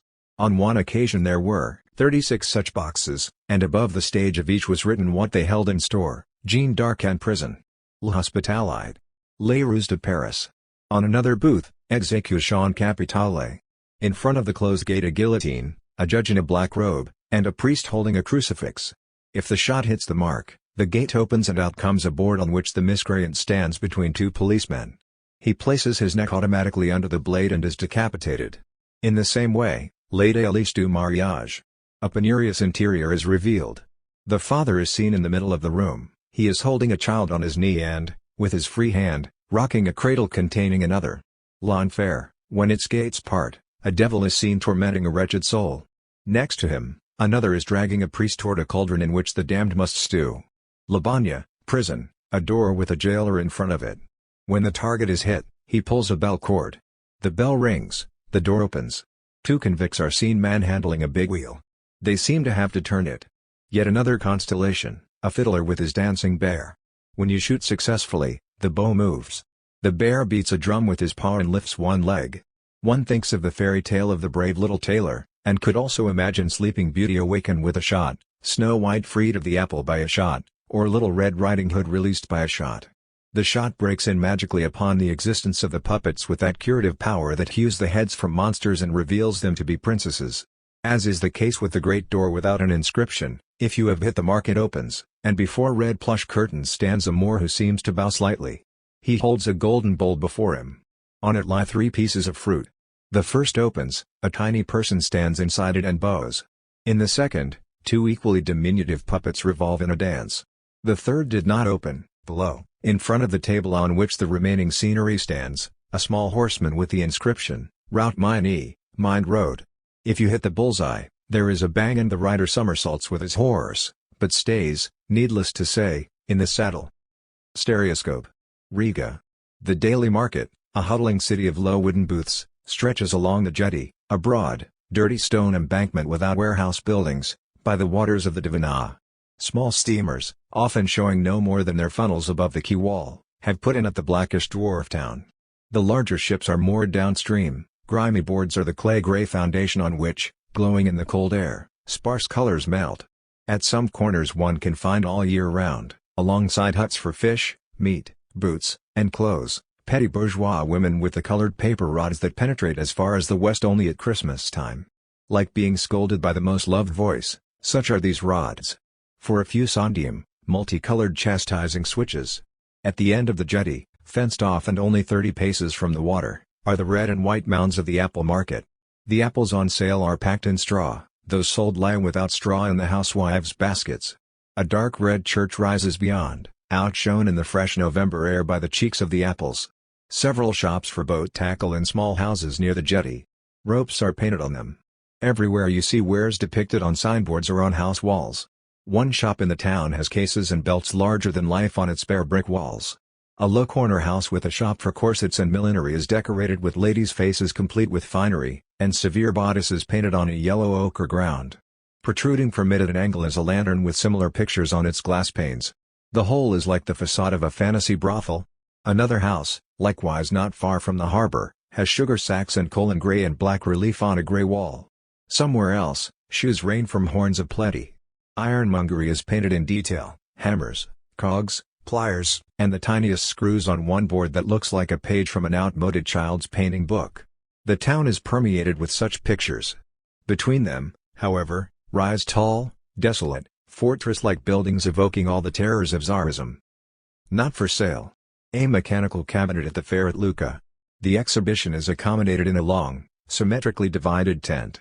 A few steps lead up to it. The signboard shows a table with a few motionless puppets. You enter the tent by the right-hand opening and leave it by the left. In the bright interior, 2 tables extend toward the back. They touch with their inner edge, so that only a narrow space is left in which to walk round. Both tables are low and glass-covered. On them stand the puppets, 20 to 25 centimeters high, on average, while in their lower concealed part the clockwork that drives them ticks audibly. A narrow raised board for children runs along the sides of the tables. There are distorting mirrors on the walls. Next to the entrance, princely personages are to be seen. Each of them makes a particular gesture, one a spacious, inviting movement with the right or left arm, another a swiveling of his glassy eyes, some roll their eyes and move their arms at the same time.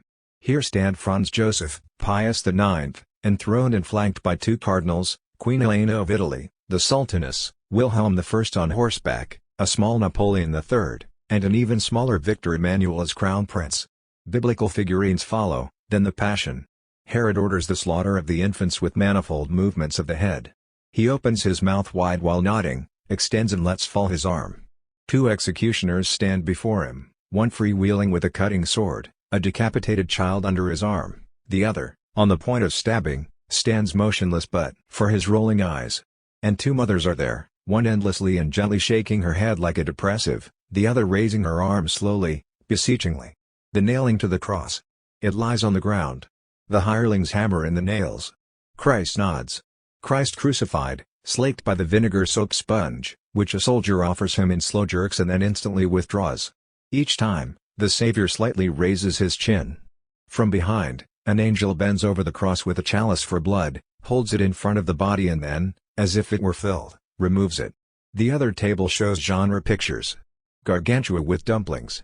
A plateful in front of him, he shovels them into his mouth with both hands, alternately lifting his left arm and his right. Each hand holds a fork on which a dumpling is impaled. An alpine maiden spinning. 2 monkeys playing violins. A magician has two barrel-like containers in front of him. The one on the right opens, and the top half of a lady's body emerges. The one on the left opens, from it rises half-length a man's body. Again the right-hand container opens and now a ram's skull appears with the lady's face between its horns. Then, on the left, a monkey presents itself instead of the man. Then it all starts again from the beginning. Another magician, he has a table in front of him on which he holds beakers upside down in each hand. Under them, as he alternately lifts one and then the other, appears now a loaf or an apple, now a flower or dice. The magic well, a farm boy stands at a well, shaking his head. A girl draws water, and the unfaltering thick stream of glass runs from the well mouth. The enchanted lovers, a golden bush or a golden flame parts in two wings. Within are seen two puppets. They turn their faces toward each other and then away, as if looking at each other in confused astonishment. Below each figure a small label. The whole dating back to 1862. Polyclinic. The author lays the idea on the marble table of the cafe. Lengthy observation, for he makes use of the time before the arrival of his glass, the lens through which he examines the patient.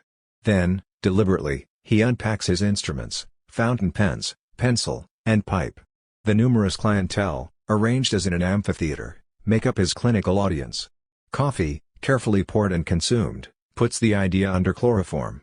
What this idea may be has no more connection with the matter at hand than the dream of an anesthetized patient has with the surgical intervention. With the cautious lineaments of handwriting, the operator makes incisions, displaces internal accents, cauterizes proliferations of words, inserts a foreign term as a silver rib. At last, the whole is finally stitched together with punctuation, and he pays the waiter, his assistant, in cash. These spaces for rent. Fools lament the decay of criticism. For its day is long past. Criticism is a matter of correct distancing. It was at home in a world where perspectives and prospects counted and where it was still possible to adopt a standpoint. Now things press too urgently on human society. The unclouded, innocent eye has become a lie, perhaps the whole naive mode of expression sheer incompetence. Today the most real, mercantile gaze into the heart of things is the advertisement. It tears down the stage upon which contemplation moved, and all but hits us between the eyes with things as a car, growing to gigantic proportions, careens at us out of a film screen. And just as the film does not present furniture and facades in completed forms for critical inspection, their insistent, jerky nearness alone being sensational, the genuine advertisement hurls things at us with the tempo of a good film. Thereby matter-of-factness is finally dispatched, and in the face of the huge images spread across the walls of houses, where toothpaste and cosmetics lie handy for giants, sentimentality is restored to health and liberated in American style, just as people whom nothing moves or touches any longer are taught to cry again by films.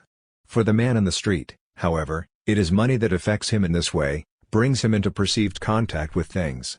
And the paid reviewer, manipulating paintings in the dealer's exhibition room, knows more important if not better things about them than the art lover viewing them in the gallery window. The warmth of the subject is communicated to him, stirs sentient springs. What, in the end, makes advertisements so superior to criticism? Not what the moving red neon sign says, but the fiery pool reflecting it in the asphalt. Office equipment. The boss's room bristles with weapons. The apparent comfort that disarms those entering is in reality a hidden arsenal. A telephone on the desk shrills at every moment. It interrupts you at the most important point and gives your opponent time to contrive an answer. Meanwhile, snatches of conversation show how many matters are dealt with here that are more important than the one under discussion. You say this to yourself, and slowly begin to retreat from your standpoint. You begin to wonder who it is they are talking about, and hear with fright that your interlocutor is leaving tomorrow for Brazil. Soon you feel such solidarity with the firm that when he complains of a migraine on the telephone, you regret it as a disturbance of business, rather than welcoming it as an opportunity. Summoned or unsummoned, the secretary enters. She is very pretty. And whether her employer is either indifferent to her charms or has long clarified his position as her admirer, the newcomer will glance over at her more than once, and she knows how to turn this to advantage with her boss. His personnel are in motion, producing card indexes in which the visitor knows himself to be entered under various rubrics. He starts to tire. The other, with the light behind him, reads this off the dazzlingly illuminated face with satisfaction. The armchair, too, does its work. You sit in it tilted as far back as at the dentist's, and so finally accept this discomfiting procedure as the legitimate state of affairs. This treatment, too, is followed sooner or later by a liquidation. Mixed cargo, shipping and packing. In the early morning I drove through Marseille to the station, and as I passed familiar places on my way, and then new, unfamiliar ones or others that I remembered only vaguely, the city became a book in my hands, into which I hurriedly glanced a few less times before it passed from my sight for who knows how long into a warehouse crate. Closed for alterations. In a dream, I took my life with a gun. When it went off, I did not wake up but saw myself lying for a while as a corpse. Only then did I wake. Angia's self-service restaurant 19. This is the weightiest objection to the mode of life of the confirmed bachelor. He eats by himself. Taking food alone tends to make one hard and coarse. Those accustomed to it must lead a Spartan life if they are not to go downhill. Hermits have observed, if for only this reason, a frugal diet. For it is only in company that eating is done justice. Food must be divided and distributed if it is to be well received. No matter by whom. Formerly, a beggar at the table enriched each banquet. The splitting up and giving are all important, not sociable conversation. What is surprising, on the other hand, is that without food conviviality grows precarious. Playing host levels differences, binds together. The Count of Saint-Germain fasted before loaded tables, and by this alone dominated conversation. When all abstain, however, rivalries and conflict ensue. Stamp shop. To someone looking through piles of old letters, a stamp that has long been out of circulation on a torn envelope often says more than a reading of dozens of pages. Sometimes you come across stamps on postcards and are unsure whether you should detach them or keep the card as it is, like a page by an old master that has different but equally precious drawings on both sides. There are also, in the glass cases of cafes, letters with insufficient postage, pilloried before all eyes. Or have they been deported, and forced to wait in this case for years, languishing on a glass Salas y Gomez ?20 letters that remain long unopened take on a brutal look, they are disinherited, and malignantly plot revenge for long days of suffering. Many of them later figure in the windows of stamp dealers, as entires branded over and over with postmarks. As is known, there are collectors who concern themselves only with postmarked stamps, and it would not be difficult to believe them the only ones who have penetrated the secret. They confine themselves to the occult part of the stamp, the postmark. For the postmark is the night side of stamps. There are ceremonious ones that place a halo about the head of Queen Victoria, and prophetic ones that give Humbert 21 a martyr's crown. But no sadistic fantasy can equal the black practice that covers faces with wheals, and cleaves the land of entire continents like an earthquake. And the perverse pleasure in contrasting this violated stamp body with its white lace-trimmed tulle dress, the serrated border. The pursuer of postmarks must, like a detective, possess information on the most notorious post offices, like an archaeologist the art of reconstructing the torsos of the most foreign place names, and like a cabalist an inventory of dates for an entire century. Stamps bristle with tiny numbers, minute letters, diminutive leaves and eyes. They are graphic cellular tissue. All this swarms about and, like lower animals, lives on even when mutilated. This is why such powerful pictures can be made of pieces of stamps stuck together. But in them, life always bears a hint of corruption to signify that it is composed of dead matter. Their portraits and obscene groups are littered with bones and riddled with worms.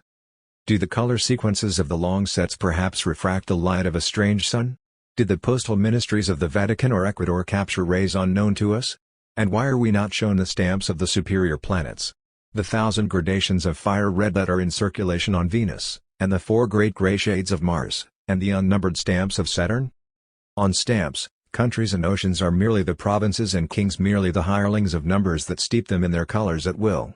Stamp albums are magical reference books, the numbers of monarchs and palaces, of animals and allegories and states, are recorded in them. Postal traffic depends on their harmony as the motions of the planets depend on the harmony of the celestial numbers. Old Grecian stamps showing only 1 or 2 large figures in an oval. They look like those first photos from which, in black lacquered frames, relatives we never knew looked down on us, figures shaped great-aunts or forefathers. THIRD taxis, too, has the big figures on its stamps. There, they are like the bewitched numbers of taximeters. 22 One would not be surprised, one evening, to see the light of a candle shining through them from behind. But then there are small stamps without perforations, without any indication of currency or country. In a tightly woven spider's web, they bear only a number. These things are perhaps truly without a fate. Script on Turkish piaster stamps is like the slanted, altogether too dandyish, too gleaming breastpin in the tie of a sly, only half-Europeanized merchant from Constantinople. They number among the postal parvenus, the large, badly perforated, garish formats of Nicaragua or Colombia, which deck themselves out like banknotes. Extra postage stamps are the spirits among stamps. They are unaltering. The changes of monarchs and forms of government pass over them without trace, as if over phantoms. The child looks toward far-off Liberia through an inverted opera glass. There it lies, behind its little strip of sea with its palms, just as the stamps show it. With Vasco da Gama, he sails around a triangle which is as isosceles as hope and whose colors change with the weather. A travel brochure for the Cape of Good Hope. When he sees the swan on Australian stamps, it is always, even on the blue, green, and brown issues, the black swan that is found only in Australia and that here glides on the waters of a pool as on the most Pacific Ocean. Stamps are the visiting cards that the great states leave in a child's room. Like Gulliver, the child travels among the lands and peoples of his postage stamps. The geography and history of the Lilliputians, the whole science of the little nation with all its figures and names, is instilled in him in sleep. He takes part in their transactions, attends their purple assemblies, watches the launching of their little ships, and celebrates with their crowned heads, enthroned behind hedges, jubilees. There is, it is known, a stamp language that is to flower language what the Morse alphabet is to the written one. But how long will the flowers continue to bloom between the telegraph poles? Are not the great artistic stamps of the post-war years, with their full colors, already the autumnal asters and dahlias of this flora? Stefan, a German and not by chance a contemporary of Jean-Paul, planted this seed in the summery middle of the 19th century. 23 It will not survive the 20th. Si parla Italiano. I sat at night in violent pain on a bench. Opposite me on another, two girls sat down. They seemed to want to discuss something in confidence and began to whisper. Nobody except me was nearby, and I would not have understood their Italian however loud it had been. But now I could not resist the feeling, in face of this unmotivated whispering in a language inaccessible to me, that a cool dressing was being applied to the painful place. Technical aid. Nothing is poorer than a truth expressed as it was thought. Committed to writing in such a case, it is not even a bad photograph. And the truth refuses, like a child or a woman who does not love us, facing the lens of writing while we crouch under the black cloth, to keep still and look amiable. Truth wants to be startled abruptly, at one stroke, from her self-immersion, whether by uproar, music, or cries for help. Who could count the alarm signals with which the inner world of the true writer is equipped? And to write is nothing other than to set them jangling. Then the sweet odalisque rises with a start, snatches whatever first comes to hand in the melee of her boudoir, our cranium, wraps it around her, and, almost unrecognizable, flees from us to other people. But how well constituted she must be, how healthily built, to step in such a way among them, contorted, rattled, and yet victorious, captivating. Hardware. Quotations in my work are like wayside robbers who leap out, armed, and relieve the idle stroller of his conviction. The killing of a criminal can be moral, but never its legitimation. The provider for all mankind is God, and the state his deputy. The expressions of people moving about a picture gallery show ill-concealed disappointment that only pictures hang there. Tax advice. Beyond doubt, a secret connection exists between the measure of goods and the measure of life, which is to say, between money and time. The more trivial the content of a lifetime, the more fragmented, multifarious, and disparate are its moments, while the grand period characterizes a superior existence. Very aptly, Lichtenberg suggests that time whiled away should be seen as made smaller, rather than shorter, and he also observes, a few dozen million minutes make up a life of 45 years and a bit more. 24 When a currency in use is worth so little that a few million units of it are insignificant, life will have to be counted in seconds, rather than years, if it is to appear a respectable sum. And it will be frittered away like a bundle of banknotes. Austria cannot break the habit of thinking in florins. Money and rain belong together. The weather itself is an index of the state of this world. Bliss is cloudless, knows no weather. There also comes a cloudless realm of perfect goods, on which no money falls. A descriptive analysis of banknotes is needed. The unlimited satirical force of such a book would be equaled only by its objectivity. For nowhere more naively than in these documents does capitalism display itself in solemn earnest. The innocent cupids frolicking about numbers, the goddesses holding tablets of the law, the stalwart heroes sheathing their swords before monetary units, are a world of their own, ornamenting the facade of hell. If Lichtenberg had found paper money in circulation, the plan of this work would not have escaped him. Legal protection for the needy. Publisher, my expectations have been most rudely disappointed. Your work makes no impression on the public, you do not have the slightest drawing power. And I have spared no expense. I have incurred advertising costs. You know how highly I think of you, despite all this. But you cannot hold it against me if even I now have to listen to my commercial conscience. If there is anyone who does what he can for authors, I am he.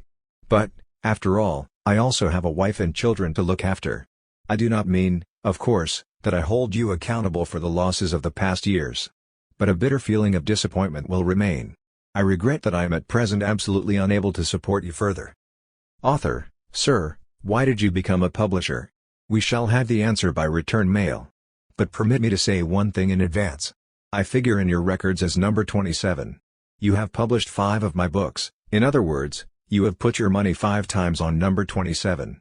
I am sorry that number 27 did not prove a winner. Incidentally, you took only coupled bets. Only because I come next to your lucky number 28. Now you know why you became a publisher. You might just as well have entered an honest profession, like your esteemed father. But never a thought for the morrow, such as youth. Continue to indulge your habits. But avoid posing as an honest businessman. Don't feign innocence when you've gambled everything away. Don't talk about your 8-hour workday, or your nights, when you hardly get any rest.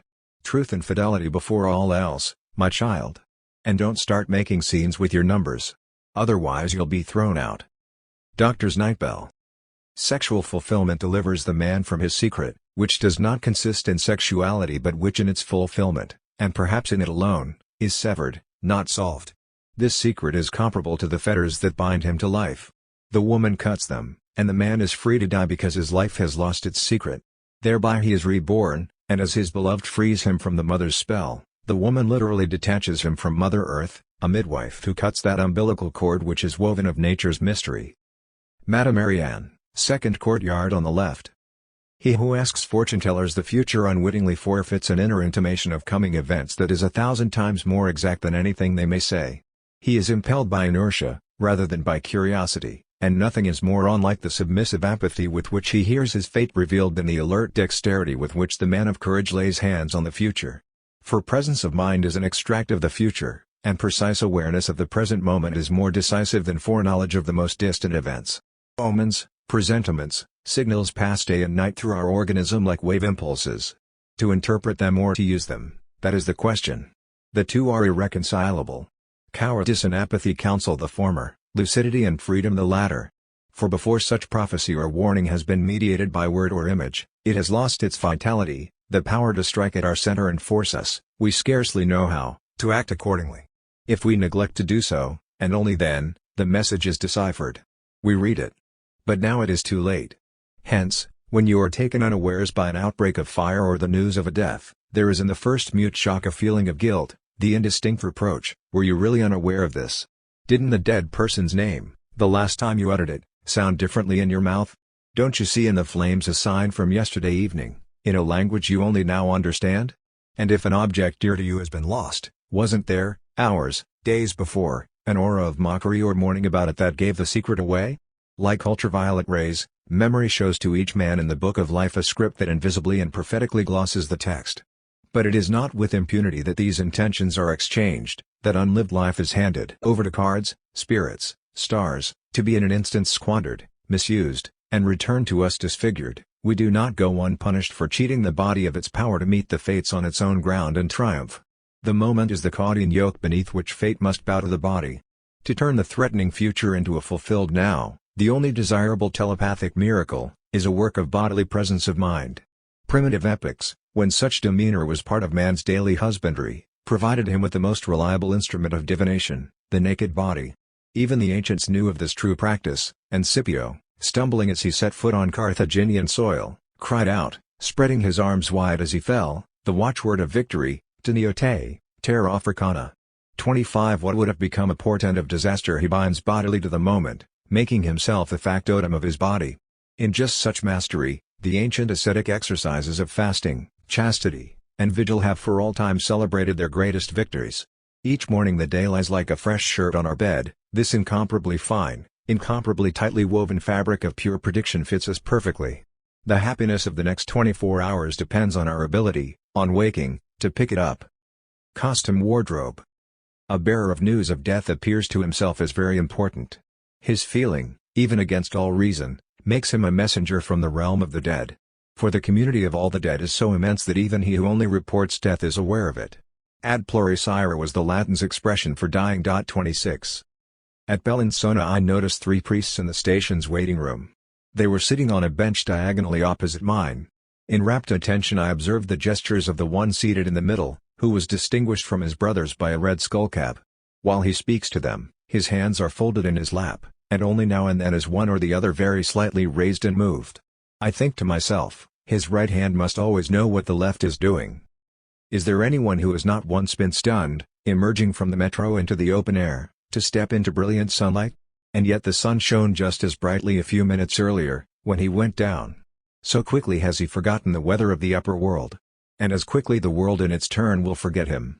For who can say more of his own existence than that it has passed through the lives of 2 or 3 others as gently and closely as the weather? Again and again, in Shakespeare, in Calderon, battles fill the last act, and kings, princes, attendants, and followers enter, fleeing. The moment in which they become visible to spectators brings them to a standstill. The flight of the dramatis personae is arrested by the stage. Their entry into the visual field of non-participating and truly impartial persons allows the harassed to draw breath, bathes them in new air. The appearance on stage of those who enter fleeing takes from this its hidden meaning. Our reading of this formula is imbued with expectation of a place, a light, a footlight glare, in which our flight through life may be likewise sheltered in the presence of onlooking strangers. Betting office. Bourgeois existence is the regime of private affairs. The more important the nature and implications of a mode of behavior, the further removed it is from observation here. Political conviction, financial situation, religion, all these seek hideouts, and the family is the rotten, dismal edifice in whose closets and crannies the most ignominious instincts are deposited. Mundane life proclaims the total subjugation of eroticism to privacy. So wooing becomes a silent, deadly serious transaction between 2 persons alone, and this thoroughly private wooing, severed from all responsibility, is what is really new in flirting. In contrast, the proletarian and the feudal type of man resemble each other in that, in wooing, it is much less the woman than their competitors that they overcome. In this, they respect the woman far more deeply than in her freedom, being at her command without cross-examining her. The shift of erotic emphasis to the public sphere is both feudal and proletarian. To be seen with a woman on such and such an occasion can mean more than to sleep with her. Thus, in marriage, too, value does not lie in the sterile harmony of the partners, it is as the eccentric offshoot of their struggles and rivalries enacted elsewhere that, like the child, the spiritual force of marriage is manifest. Stand-up beer hall. Sailors seldom come ashore. Service on the high seas is a holiday by comparison with the labor in harbors, where loading and unloading must often be done day and night. When a gang is then given a few hours shore leave, it is already dark. At best, the cathedral looms like a dark promontory on the way to the tavern. The alehouse is the key to every town. To know where German beer can be drunk is geography and ethnology enough. The German seaman's bar unrolls the nocturnal map of the city. To find the way from there to the brothel, to the other bars, is not difficult. Their names have crisscrossed the mealtime conversations for days. For when a harbor has been left behind, one sailor after another hoists like little pennants the nicknames of bars and dance halls, beautiful women and national dishes, from the next harbor. But who knows whether he will go ashore this time? For this reason, no sooner is the ship declared and moored than tradesmen come aboard with souvenirs, chains and picture postcards, oil paintings, knives, and marble figurines. The city sights are not seen but what? In the sailors' chests, the leather belt from Hong Kong is juxtaposed with a panorama of Palermo and a girl's photo from Stettin. And their real habitat is exactly the same. They know nothing of the hazy distances in which, for the bourgeois, foreign lands are enshrouded. What first asserts itself in every city is, first, service on board, and then German beer, English shaving soap, and Dutch tobacco. Imbued to the marrow with the international norms of industry, they are not the dupes of palms and icebergs. The seaman is sated with proximity, and only the most exact nuances speak to him. He can distinguish countries better by the preparation of their fish than by their building styles or landscapes. He is so much at home in detail that the ocean routes where he cuts close to other ships, greeting those of his own firm with howls from the ship's horn, become noisy thoroughfares where you have to give way to traffic. He lives on the open sea in a city where, on the Marseille Can-Bière, a port-said bar stands diagonally opposite a Hamburg brothel, and the Neapolitan Castel Dell'Ovo is to be found on Barcelona's Plaza Catalunya. For officers, their native town still holds pride of place. But for the ordinary sailor or the stoker, the people whose transported labor power maintains contact with the commodities in the hull of the ship, The interlaced harbors are no longer even a homeland, but a cradle. And listening to them, one realizes what mendacity resides in voyaging. No vagrants. All religions have honored the beggar.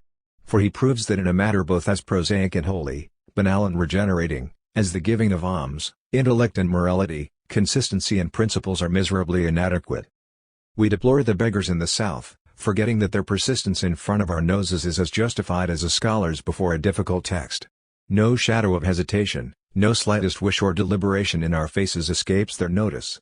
The telepathy of the coachman who, by accosting us, makes known to us our previously unsuspected inclination to board his vehicle, and of the shopkeeper who extracts from his junk the single chain or cameo that could delight us, is of the same order. To the planetarium. If one had to expound the teachings of antiquity with utmost brevity while standing on one leg, as did Hillel that of the Jews, it could only be in this sentence: 27 They alone shall possess the earth who live from the powers of the cosmos. Nothing distinguishes the ancient from the modern man so much as the former's absorption in a cosmic experience scarcely known to later periods. Its waning is marked by the flowering of astronomy at the beginning of the modern age. Kepler, Copernicus, and Tycho Brahe were certainly not driven by scientific impulses alone. All the same, the exclusive emphasis on an optical connection to the universe, to which astronomy very quickly led, contained a portent of what was to come. The ancients' intercourse with the cosmos had been different, the ecstatic trance, Rausch. For it is in this experience alone that we gain certain knowledge of what is nearest to us and what is remotest from us, and never of one without the other. This means, however, that man can be in ecstatic contact with the cosmos only communally. It is the dangerous error of modern men to regard this experience as unimportant and avoidable, and to consign it to the individual as the poetic rapture of starry nights. It is not, its hour strikes again and again, and then neither nations nor generations can escape it, as was made terribly clear by the last war, which was an attempt at new and unprecedented commingling with the cosmic powers. Human multitudes, gases, electrical forces were hurled into the open country, high-frequency currents coursed through the landscape, new constellations rose in the sky, aerial space at ocean depths thundered with propellers, and everywhere sacrificial shafts were dug in Mother Earth. This immense wooing of the cosmos was enacted for the first time on a planetary scale, that is, in the spirit of technology.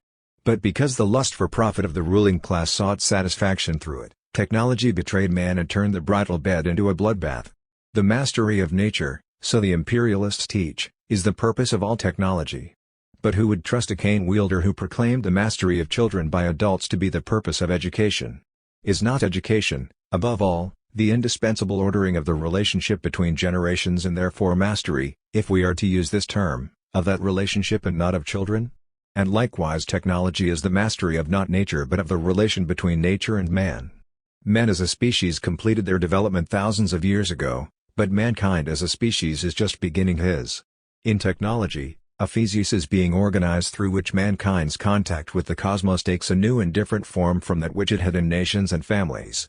One need recall only the experience of velocities by virtue of which mankind is now preparing to embark on incalculable journeys into the interior of time, to encounter their rhythms from which the sick shall draw strength as they did earlier on high mountains or on the shores of southern seas.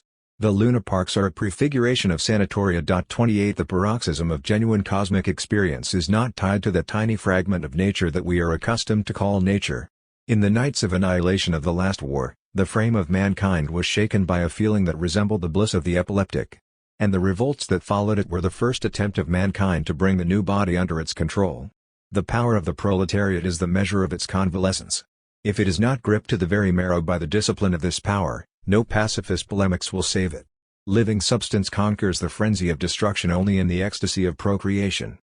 Written 1923 to 1926, published in 1928. Translated by Edmund.